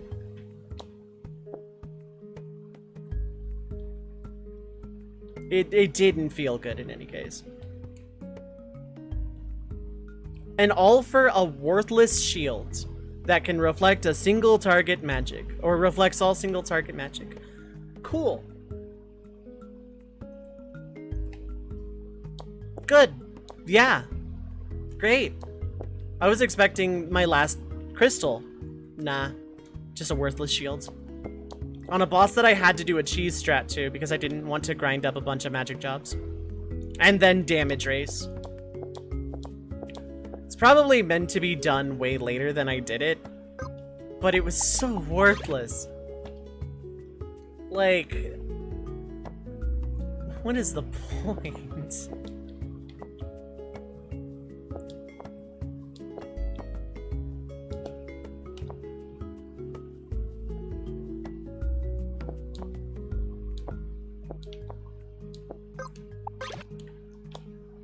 Like, it was very not fun, and then the whole, by the way, have all magic jobs. The whole thing, the whole experience of this place didn't sit well.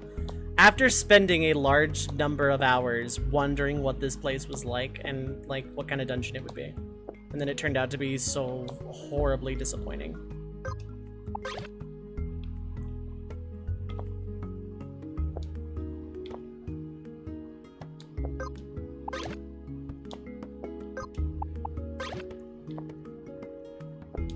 That the top of this structure has nothing on top of it is also kind of disappointing. No boss, no home point, no way in, just this.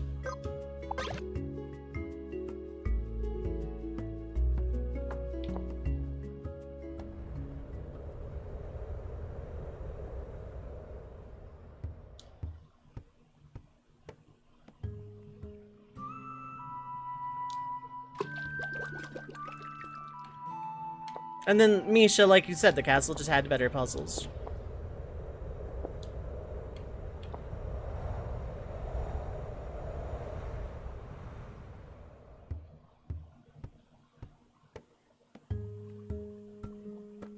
Give me like a portable spikes item that just like instantly gives me so I can just like drop into water, start again, because now I'm not making it to the top because I don't care to anymore.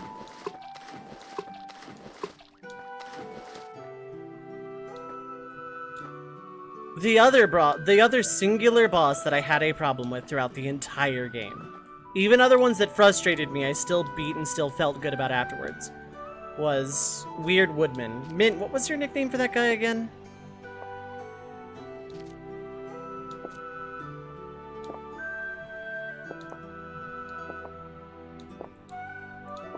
I don't remember the boss's actual name, but it's the boss that you, like, beat to get your Ibeck Bell. And, like, its gimmick is it summons ads that hit really hard and inflicts confusion. So, you can't just get around confusion by just attacking. You need to cleanse it. At the time, I don't think I had access to the particular passive to turn, like, single target into AoE for lesser heals. And if I had, that probably would have been the best way to go about it. But it turned into, if I can't get one of my two healers, one of my two mixed magic users, out of confusion, I straight up lose. Because the damage is way too much to deal with. That trait to turn single target into AoE healing, if that affected Remedy, that would have been fine. The boss probably would have been fine at that point, because you guys spend a turn doing AoE Remedy, and then get back to it. But without that, it felt like a luck-based boss because of confusion. I'm not saying I want confusion to be reworked either.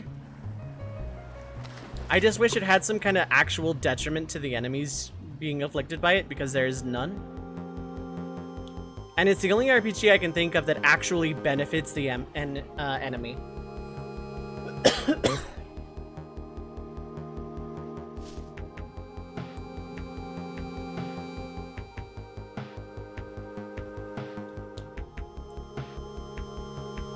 Getting back to my notes.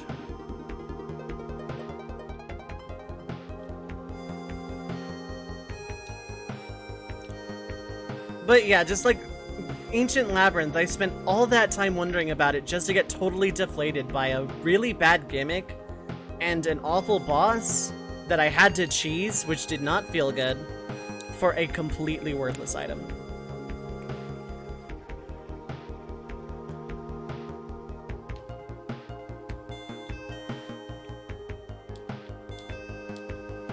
Oh wait, no, this is the pipeline, okay.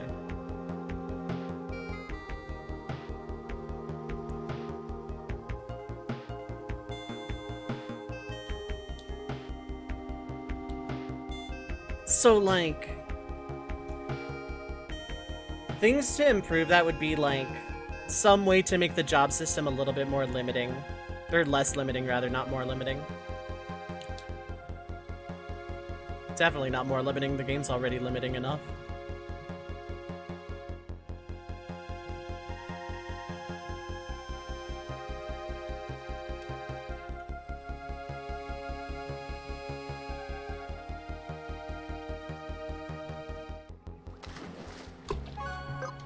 This? Oh, the volcano. No, this is the Chalice of Tar. Okay.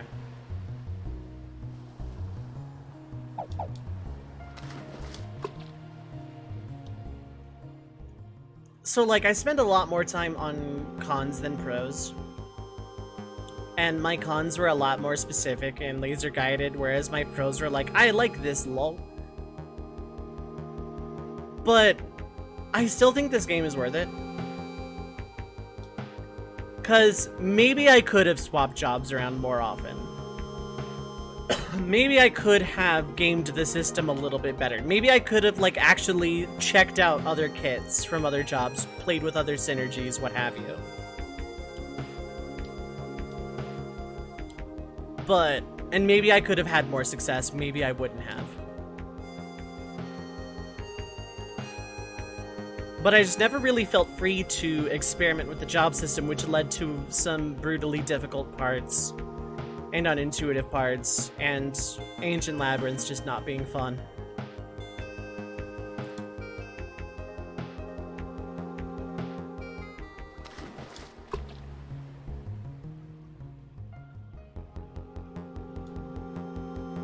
The weapon skill thing definitely is the biggest one. It's like, hey, this job's really cool. Shame that if I use its weapon, I can't use the other job I'm currently using, who's also got cool stuff.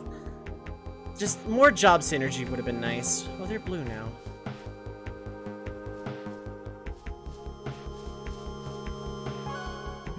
I'm curious, but not enough to fight them at half MP.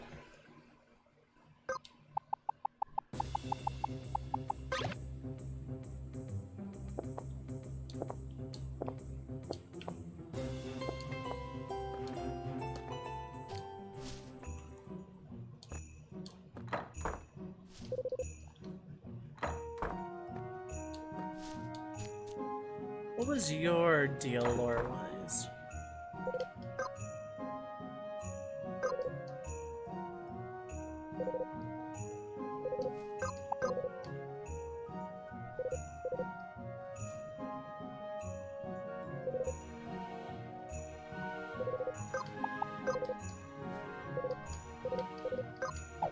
Okay.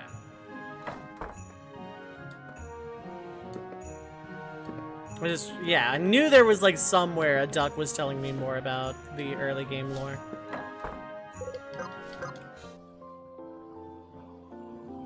Possessor was its real name. Yeah, Weird Woodman, Possessor, that guy. That Weird Woodman. Not a sports guy, because that conduct is not very sportsmanlike.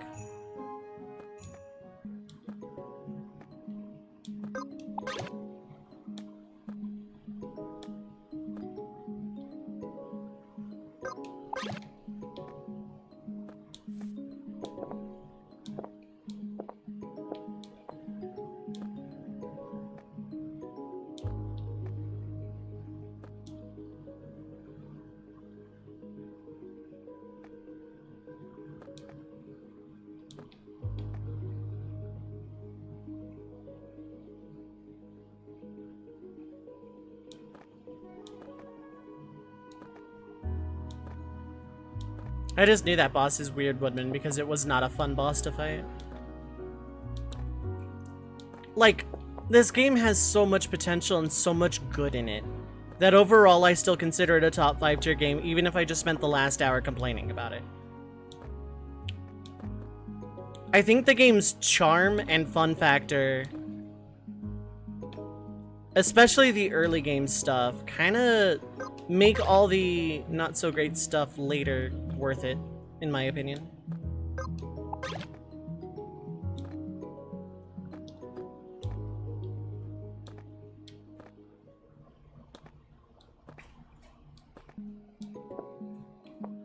And like, some dungeons were definitely better than others. I didn't care for the volcano, just because those enemies were really, really, really tedious to fight.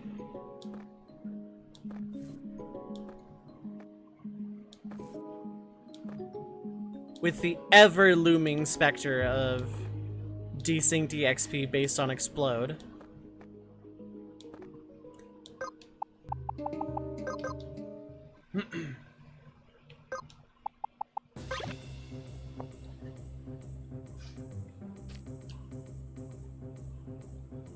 Wonder if I can beat 60 now. Probably not.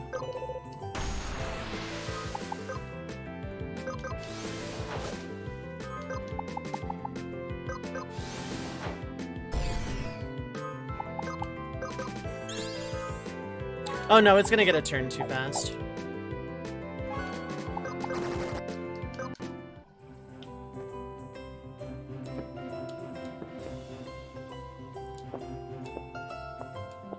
Some pros that I didn't write down.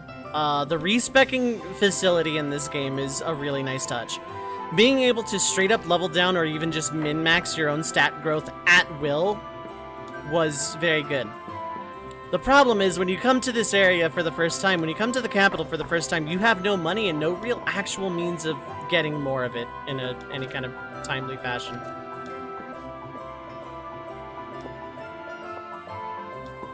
It says there's a box here.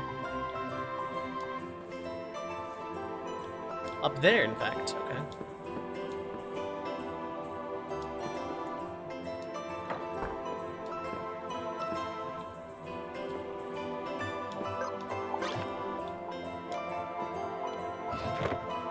Oh, Craftwork Scythe. Nice.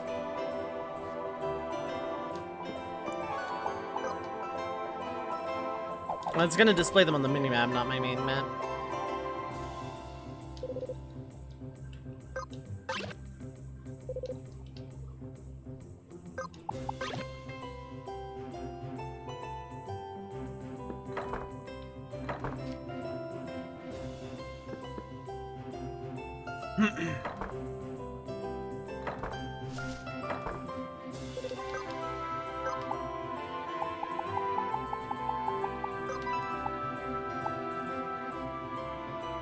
No one can use it, so it's kind of pointless. So, like, in terms of, like, okay, well, Dove, you have a lot of problems with this game, but you still love this game. How would you change it? I don't know. I'm not a dev. All I know is what I felt while playing. That's true of, like, any review I make. I can't suggest how to fix something because I am not the developer. I don't want to break the game into something that is for me when the game should be better for everybody on its own. And people who play hard mode weirdly love hard mode in this game. This game has a scant few runs on speedrun.com, so people have speedran it. This game was popular enough for people to go, I want to beat this really, really fast.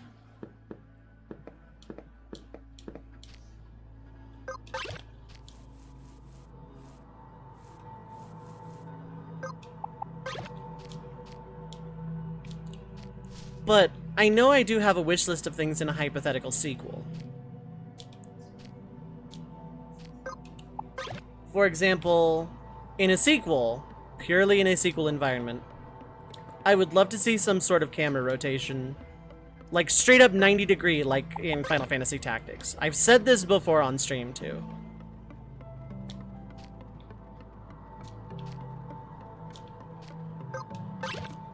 But I think something like that could, like, it could even be an unlockable. Like something you unlock the ability and thus through perspective can find new dungeons and secrets. Like some NPCs that's like, turn to face me and then I'll talk to you kind of thing. You could have some fun little interactions like that.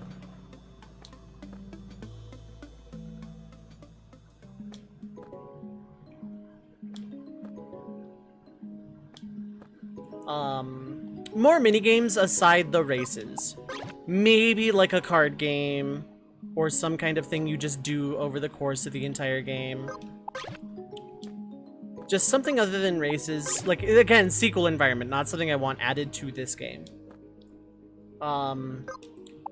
This is a big one for me. A proper crafting and gathering system.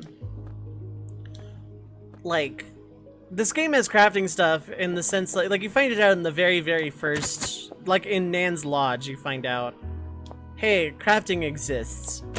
Gather materials. But, like, it doesn't really go anywhere, and then it's like, you know, silver, gold, diamond gear. But, like, you don't really gather. You find ore just kind of littered about the world. Whereas I think a proper gathering system like mining and fishing and stuff would be fun. I think it would be fun to think about.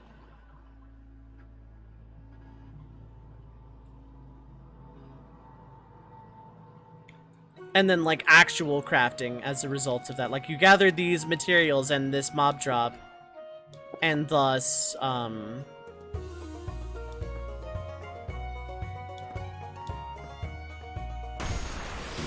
Bully!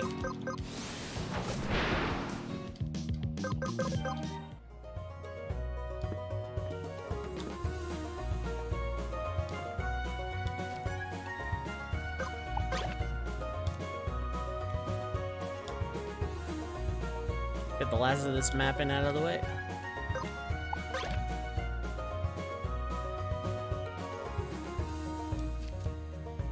Some up here I didn't get.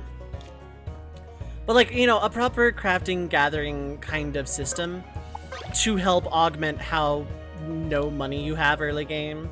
Like, fine, I'll just make it myself. And not have it cost money, but then have like store-bought stuff and stuff you find in dungeons still ultimately be better, but crafted stuff be enough to get you by for a dungeon or two.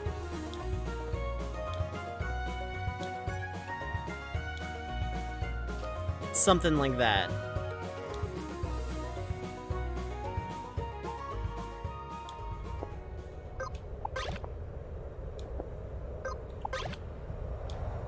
Probably more mounts. A lava fish would be really cool.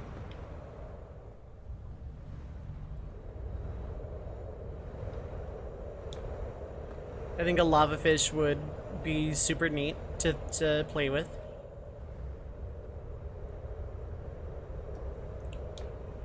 Events on the world map that like drastically change an area. I didn't write this down, but I'm bringing it up now that I'm at Lake Delende. This lake is really dried out. And that's... Oh, why did I fall there? I can't get back up this way. Oh wait, yes I can. I could have eye-backed it too, probably.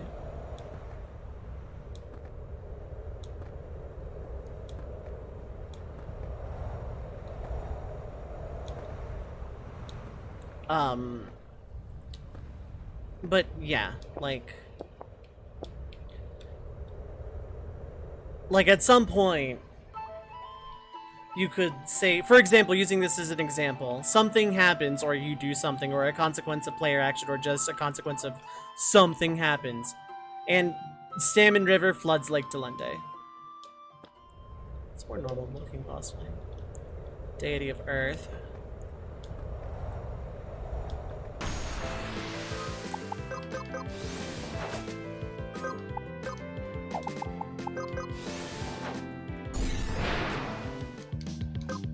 Feels so weird, like, one-shotting those things. Because they were such a wall before.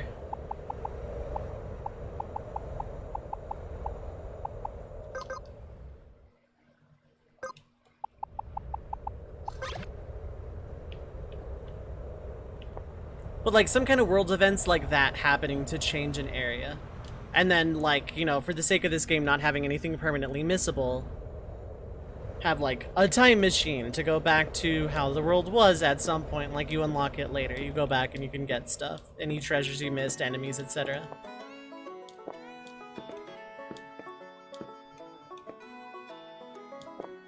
Something like that would have been really, really neat.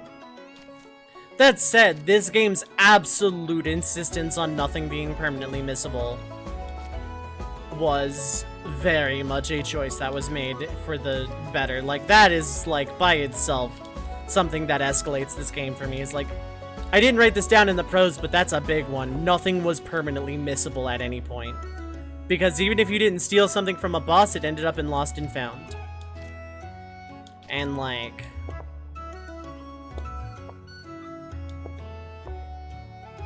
you could get everything. And it was super, super nice.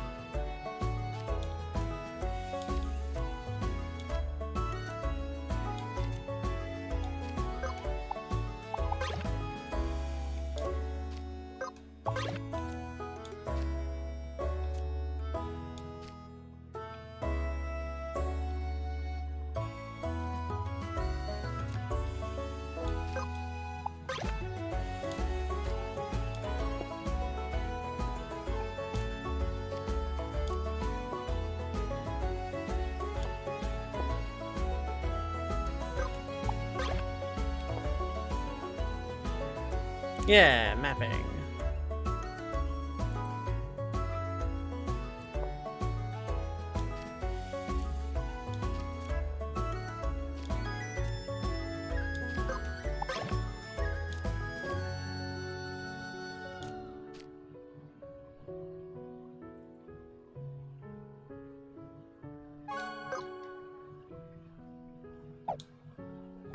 There's just a big chunk of land here that I don't have access to. This is a region. I wonder if I could sail down from the Chalice of Tar onto it.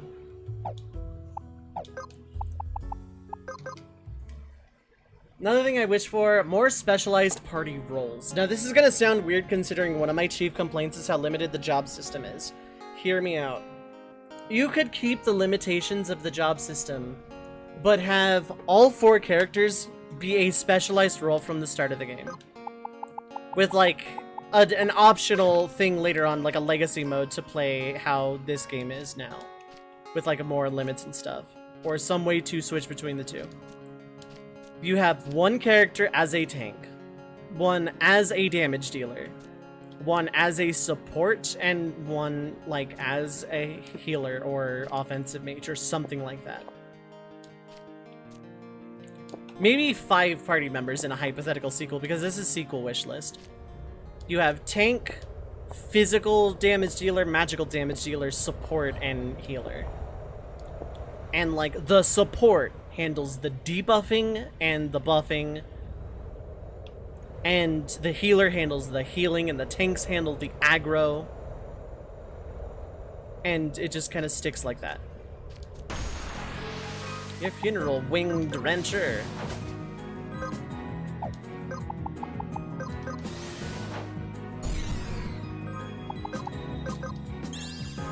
So that way you don't have to worry about 3/4 of your party handling buffs, debuffs, etc. You could have a support do all of it.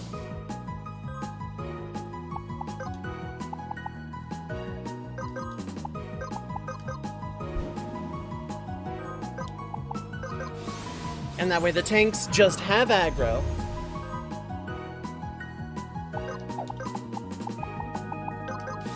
And, you know, the healers just heal, etc, etc. Like, they could have other skills to make them more usable when you don't need healing or buffs or debuffs. And also make the debuffs per action rather than just per turn. Because you need power down because this boss is going to do a physical thing, but you're not going to get it in time right before it. But it's going to waste a turn of it if you do it on time, because it's going to do a magical thing, and it's, you know, make it per, like, contextualized.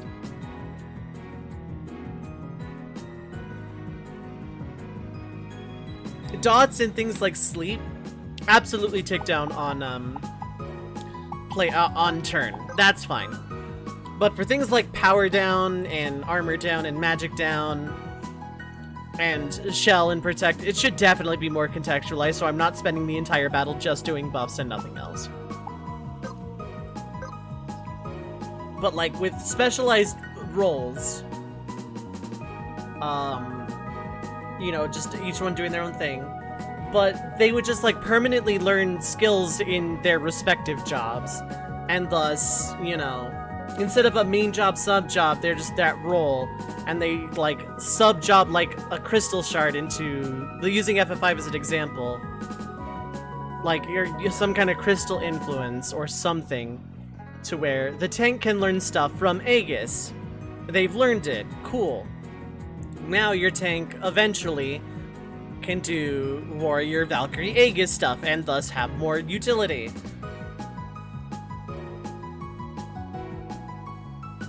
Like, it's restricting because now you have characters locked into specific roles, but it's also less restricting because you probably get more abilities, and,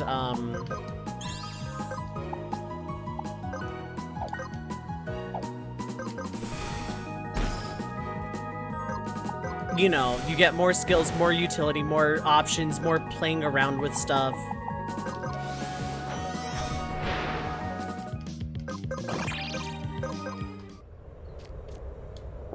That sort of thing.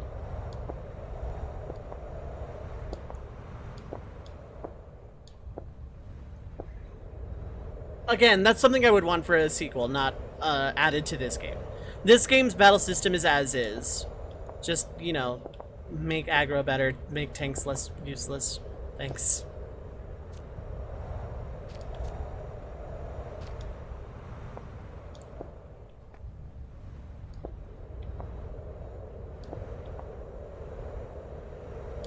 God, I have made this series of jumps so many times at this point, they've kind of lost all meaning.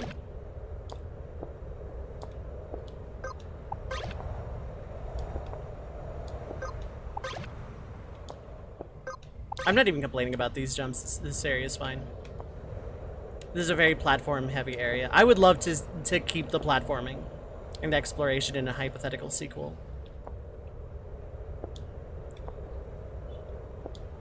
I think it's very strong in this game. Absolutely play with a controller. Also, a hypothetical sequel I'd love to see come to console, but, you know, that's an entirely different can of worms. This game is still being updated. So, like, that's why I say hypothetical sequel. Because I know full well that this game is still being worked on. I don't know if the dev has plans for a sequel or not.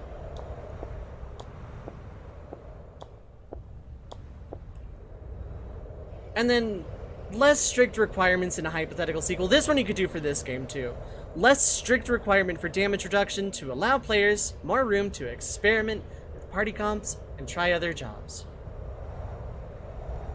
And I said this while I was talking about how good I found the writing and character work in this game. I would love more of it throughout the entire game.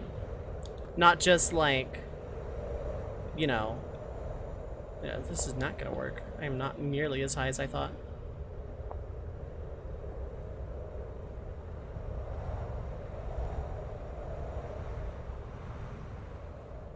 Yeah, no, I can hit about here.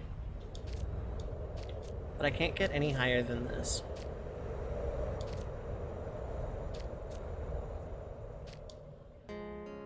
And even then, this isn't even really all that impressive. Like, I would love to see more of that rival PvP party coming at ya.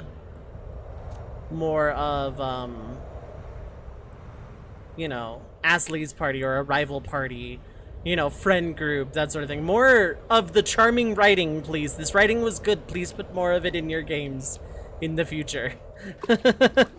The writing is good. I want more of it, is the criticism there.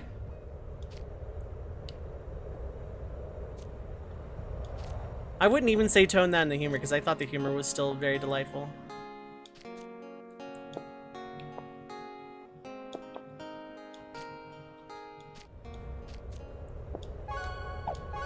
Okay, so let's break down regions here, because there's some I'm missing.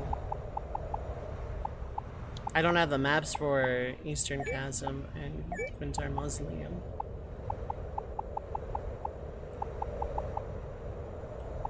There's another that I'm missing.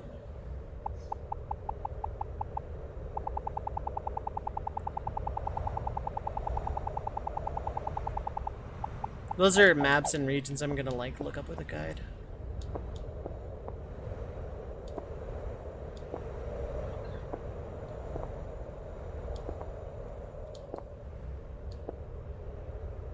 That is one creepy emote.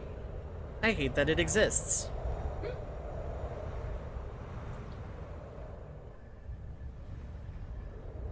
Yeah, that's just a straight up creepypasta emote. I hate it.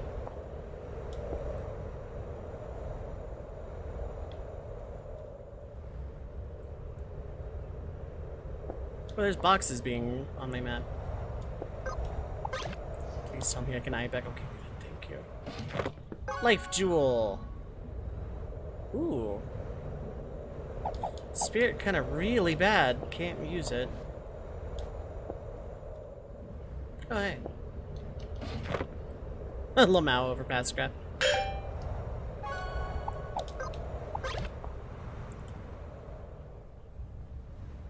We're watching Analog Horror Creepypasta. That makes sense, I still hate it.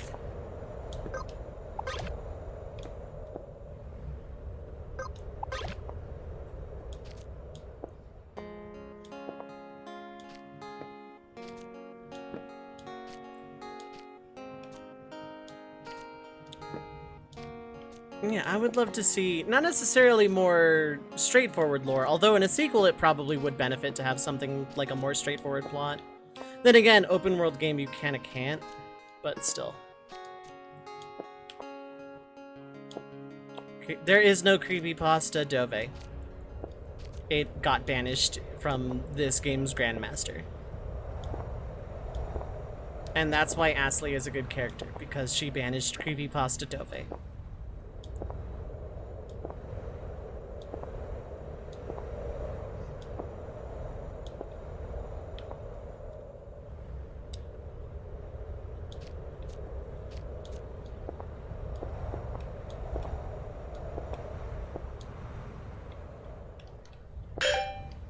Oh, I thought that was like just, okay.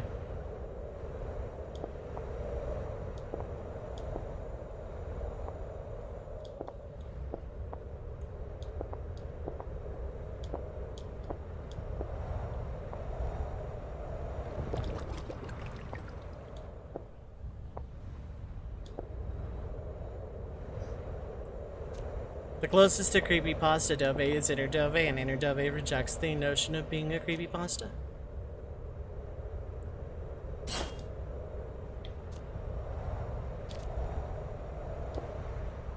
Lazy Otaku 82, what is up, Hyla? Wait, I'm doing this backwards.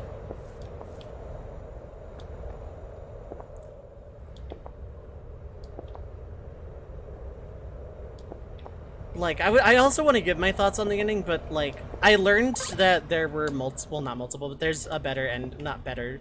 There's another ending. But that requires doing a bunch of stuff. I kind of want to move on. Like, I saw credits and I'm good. Tagging word review. So the game is, okay. I spent the last couple of hours listing the pros and cons, for sure. If you like turn-based RPGs, I think you'll probably, you know, like this game. I could try and sell you on the game, but there's also a free demo on Steam that has about 10 to 15 hours, no joke, of content. Well, it took me and a friend, to a friend of mine, it took 15 hours to get through the demo. I keep making that turn too early. It is an open world, platform-heavy, exploration-focused, turn-based RPG. The open worldness doesn't really detract from the difficulty or the balance or anything. It just, you know, it feels good. Okay, no, this is the top of this place. Shame.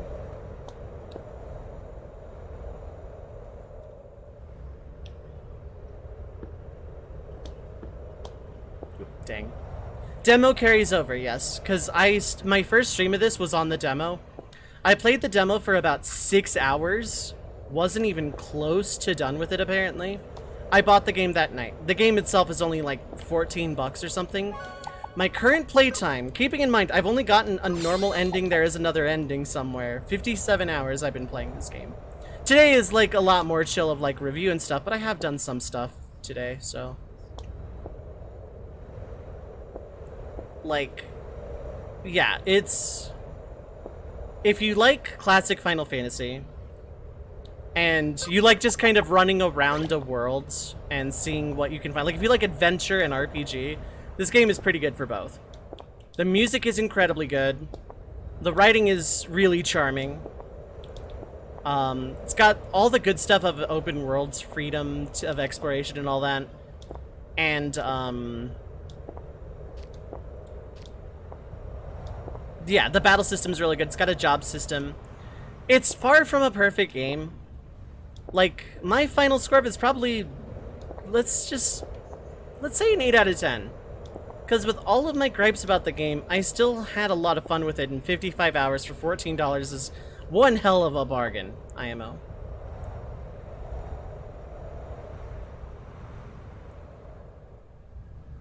And not even close to getting to the top of that. I have no idea.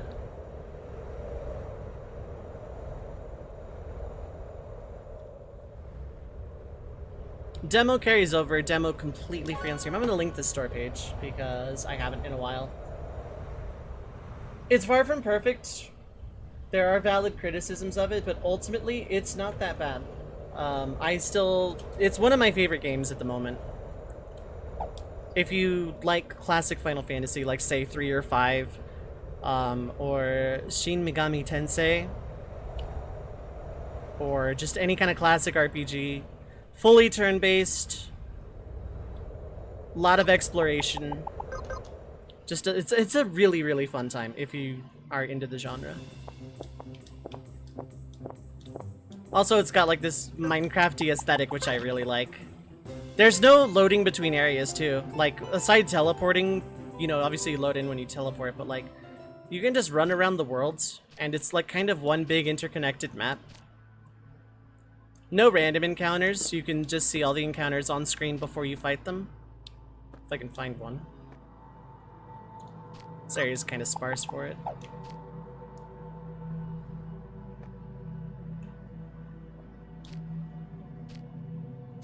Yeah, you can see your encounters on screen before you fight them. And, yeah, I think it's a really, really solid game. I beat it last night, but I wanted to come back and, like, give proper thoughts on it.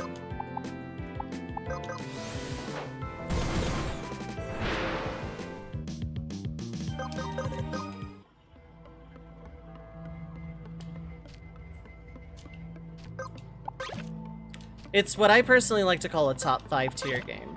I don't have a very dedicated top 5, but I have games like... For games I really like, I have 2 categories, top 5 tier and top 10 tier. Top 10 tier is like, yeah, this was pretty good, I'd probably play it again. Top 5 tiers, I freaking adore this game is great. And even if I spent an hour with, like, nitpicking at every little fault I could find, I still think this is a really good game. There's a lot of emphasis on just exploration, adventure, make your own way, that sort of thing.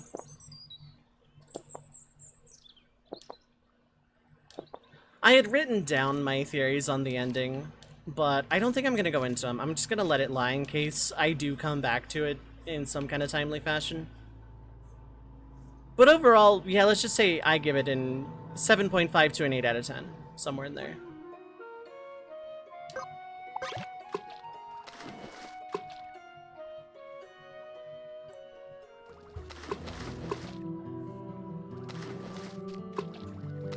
It's not a super grindy game either. It's difficult, but I wouldn't say it's like super grindy. And there are a lot of like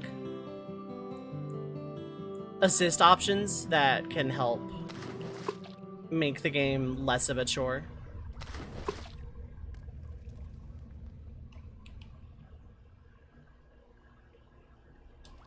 Also JoJo reference or something.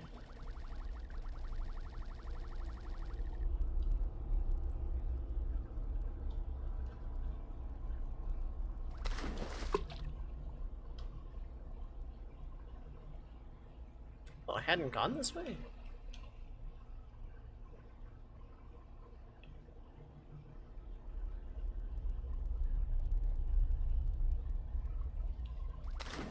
Oh. Yeah, that makes sense if you think about it.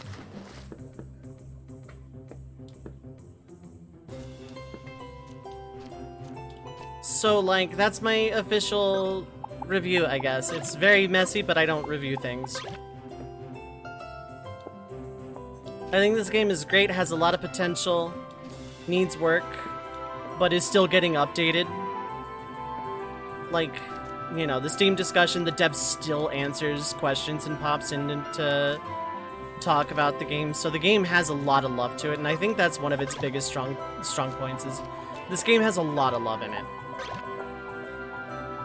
There's absolutely a lot about this game that shows that the dev really, really, really just has a lot of love for it.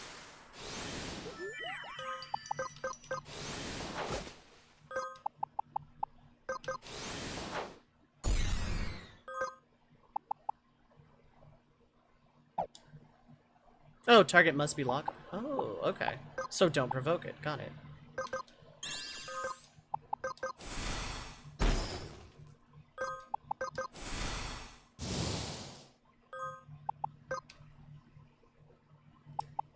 Sleep Core's not gonna work.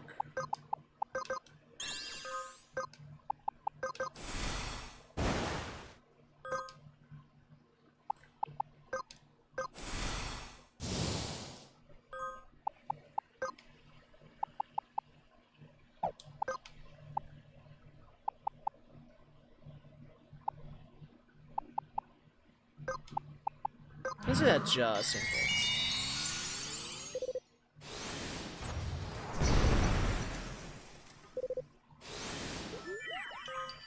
Then I would want to taunt, but that's not going to work.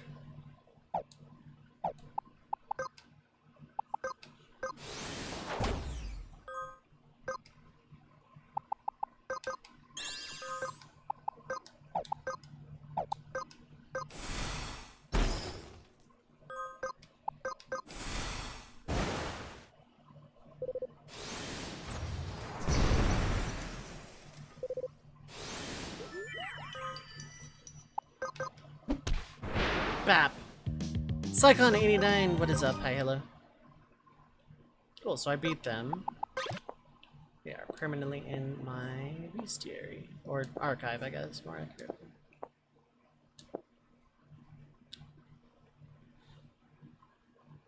Okay, that is in fact a path. Never mind, it was a path.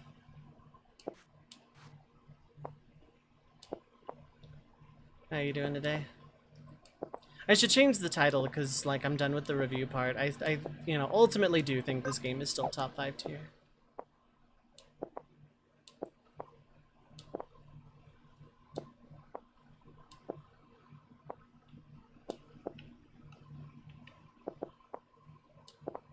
Flaws and all, I adore this game. Sitting on your wish list for a bit, just come and see a little gameplay. Okay. Can do. Just a little bit. Like, I beat the game last night, and, like, next week I'm moving on to something else. There's a lot of stuff I could still do in this game. But,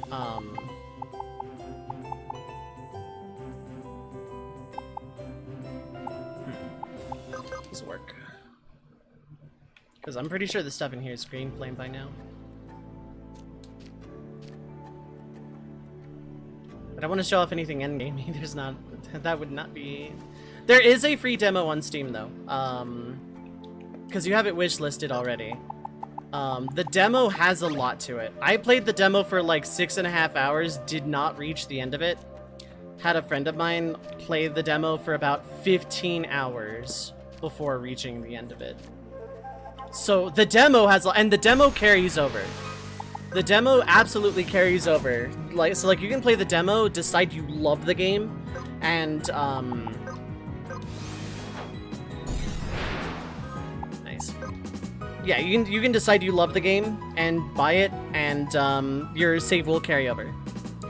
I'm currently sitting at about 57, 58 hour playtime. When I beat the game last night, it was about 55, 56 hours.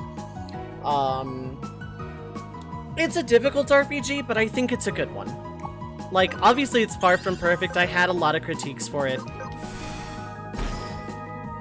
But, at the end of the day, I think this is a really, really, really good game.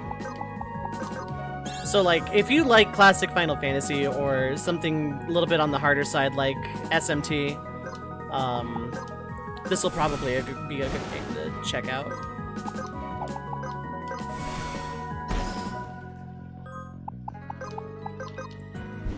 Probably should have gone Thought Hard, actually. Yeah, Brutal Venom. Oh well. There's an aggro system, by the way. You actually have tanks and stuff.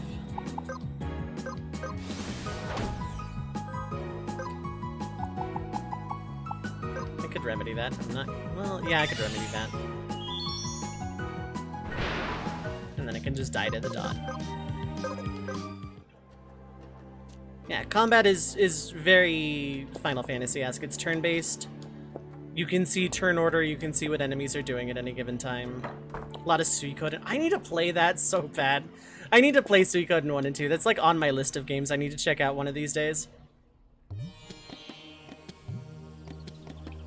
Like, I'm a self-proclaimed connoisseur of RPGs, right? There are so many quintessential RPGs that I've never gotten around to. Suikoden 1 and 2, Breath of Fire, Legend of Mana, Secret of Mana technically, because I never beat it. I got to the last dungeon in Secret of Mana, and my save corrupted, so...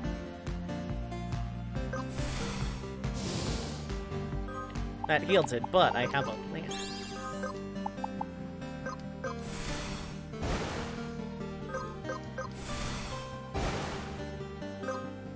that inflicts burn, so...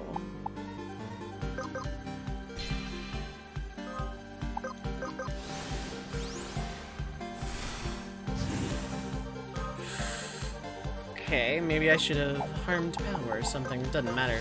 This thing is like absolutely gonna die.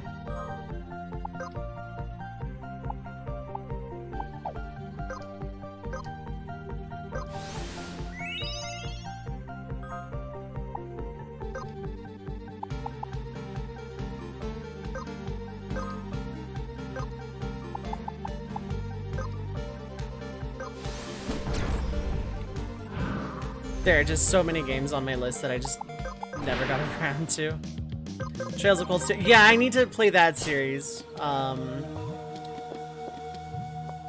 There's like a whole series there that I just like need to check out. Is this salmonable water? Nope. It is, in fact, shifting sand.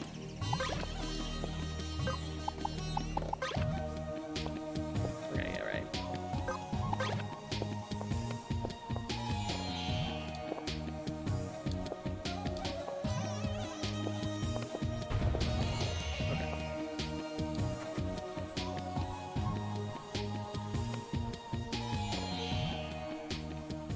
I'm gonna go chill with cool music for a little while. Well, all the music in this game is really good. But I'm just gonna chill here for a little while.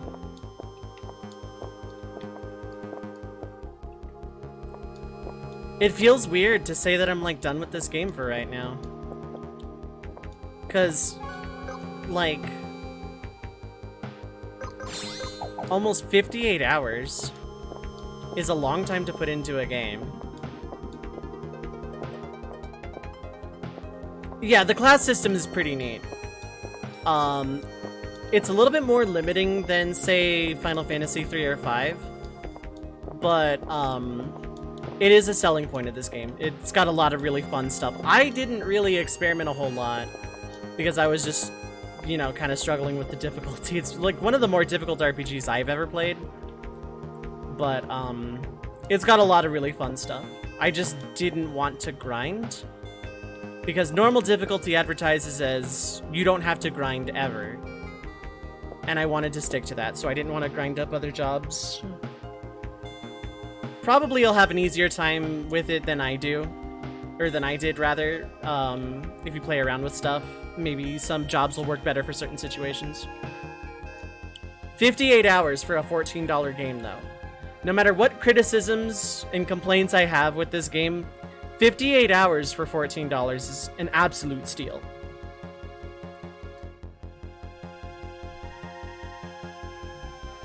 And there's a lot of other stuff I could do. There are a lot of bosses I didn't fight. There's a lot of optional content I just haven't done. There's at least one dungeon that I haven't really done. And other bonus stuff. So, like, if I were to sit and go through all of that, I could probably add another 10-15 hours onto this thing easy. I have been streaming it for a few weeks now.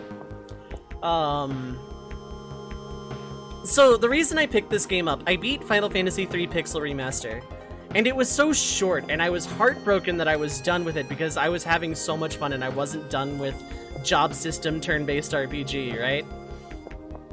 And so a friend of mine is like, hey, check out Crystal Project. And I looked at the trailer and I downloaded the demo, and the next day I was streamed the demo. I'm like, wow, this is actually amazing. This is so cool.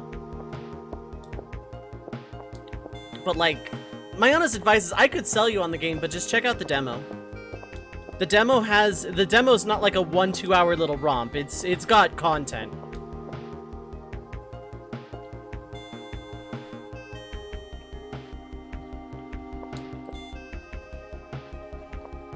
Like, you can do a lot in the demo. And the save does carry over between the demo and the full game. The music is really good. If you like this art style, you will like the entire game because there are just a lot of different locations and stuff, and they all kind of have their own personality and flavor to them. Nothing ever really feels samey. The platforming feels really good. You get a good feel for how your character can move and the limitations of your movement.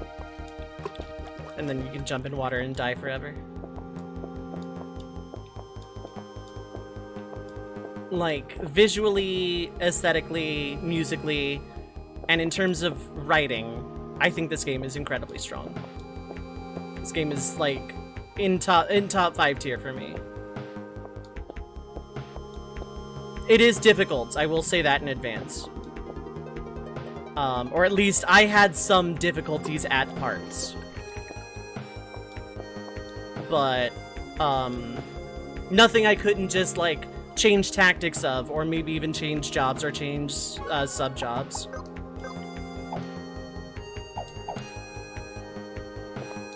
So, you know. It's still unlike a typical Final Fantasy in that in a Final Fantasy, it's like, oh, I'm stuck on this boss. I'll go gain a level or two and just curb stomp it. With this, it's like, maybe I'll try a different skill set. Maybe I'll try a different sub-job or a different job. And, oh, look, that worked. Next is going to be Final Fantasy IV Pixel Remaster. I've been low-key going through all the Pixel Remasters. I started with 5 because 6 wasn't out yet, and then I did 6, and then I did 3 because I had never beaten Final Fantasy 3 before. And now I'm doing 4, and then there's gonna be a game in between that, and then 2, then a game between that, and then 1. I describe myself as an analytical variety streamer, but I really tend to lean a lot of retro and retro-style RPGs. At some point, I need to play Suikoden 1 and 2, Breath of Fire. I want to play Octopath Traveler on stream one of these days, because I've heard that's really good, and I own it. And I have no excuse as to why I haven't played it.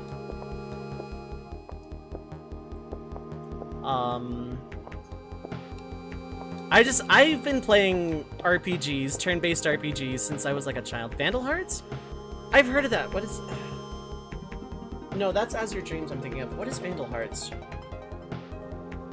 I know I've heard the name.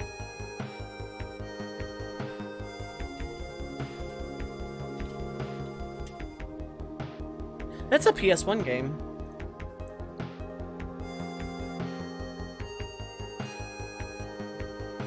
Isometric strategy RPG. Oh, kind of like FFT a little bit.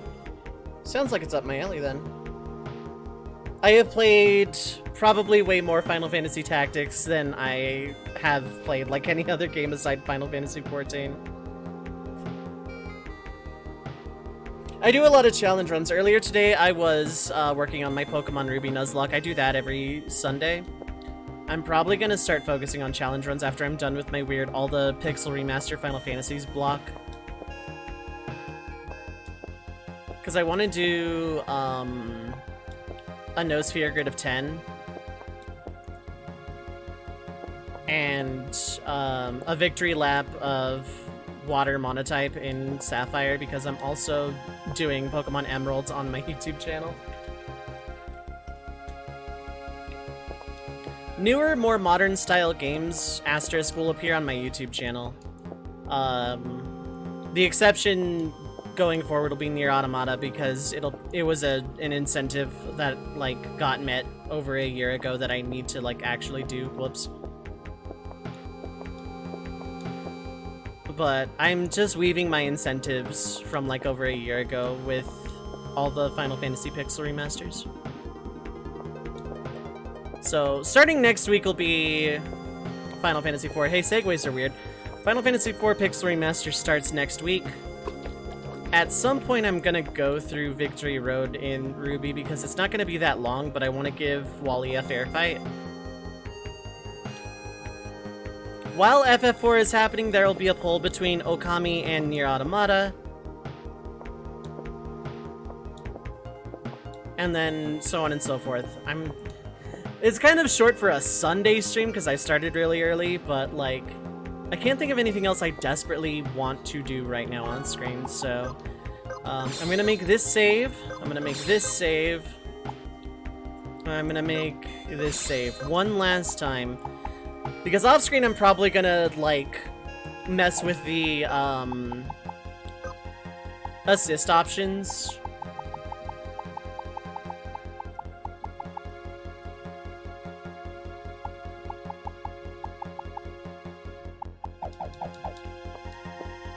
I'm probably gonna mess with the assist options with this file and continue it just like off screen, scout ahead. But as far as the first playthrough goes, yeah, I'd probably give this about a 7.5 or an 8 out of 10. I think this game is really good. If I were giving it like a game review score, I'd probably say like 8.5. Surilim Ultimate? I've never heard of it. This is the first time ever hearing of that. Alright, Google.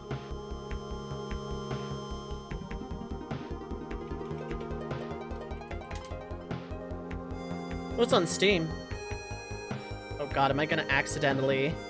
Another fun RPG. 1,200 different creatures to summon.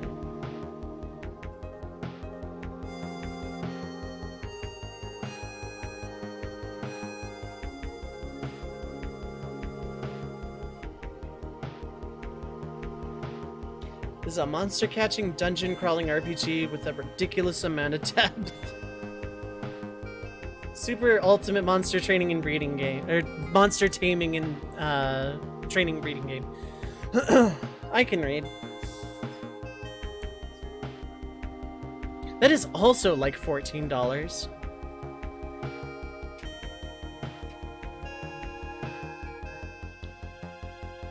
I will have to check that out at some point.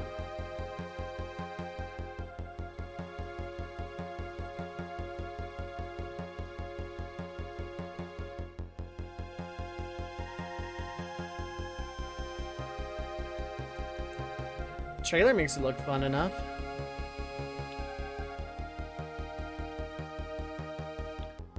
Over 1,200 different creatures, though, and randomly generated dungeons. That's very interesting. Thank you for that. I'm gonna check that out at some point. 853 hours! Dear God, how long has the game been? How old is the game? When did this game come out that people have... It's only been out 6 months! Are there been that many hours in the... I mean, I guess early access for 9 months beyond that, but still.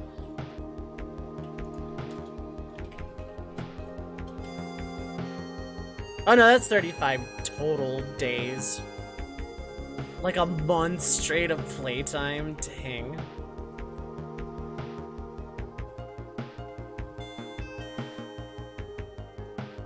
Yeah, I guess with 6 months that would be reasonable if you didn't really play a whole lot else.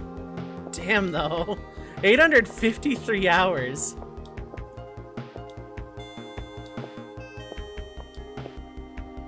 I had a friend that might be interested in checking that out, too.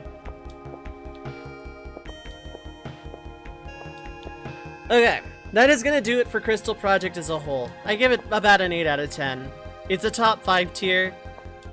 And while it has a lot of mechanical issues, I still think overall this game does way more good than it does bad. I think it does more right than wrong. And it captivated me from the very beginning up to the very literal end. And 58 hours is not nothing for a first run, so... Not enough pixels. I love pixelated art style. This game's great. I am glad you found it too. Thank you for the follow, by the way. I appreciate it. Because that went off just now. Yeah. Have fun with the demo. If you like it, the game is super cheap. And I have 58 hours into it. And if you like RPGs, you're probably gonna like it. Like, that's all I can really say about it. I could sell you on it. But I don't want to give away too much because the central theme of this game is adventure. So go have fun.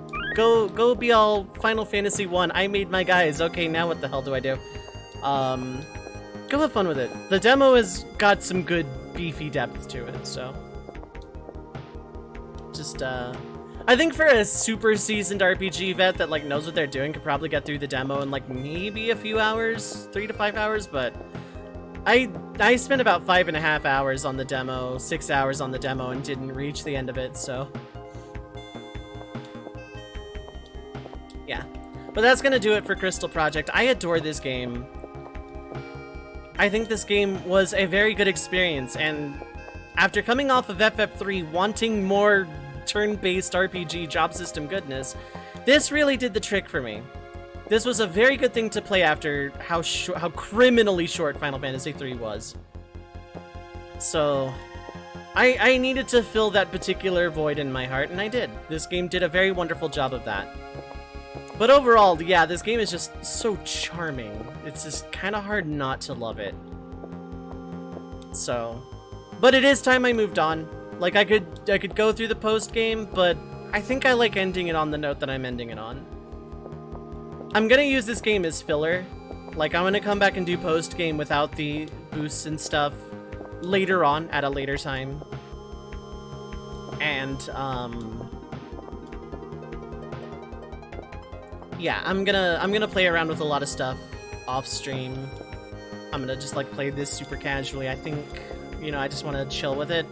But at some point I will come back and do the post-game, probably between games as, like, filler week or something.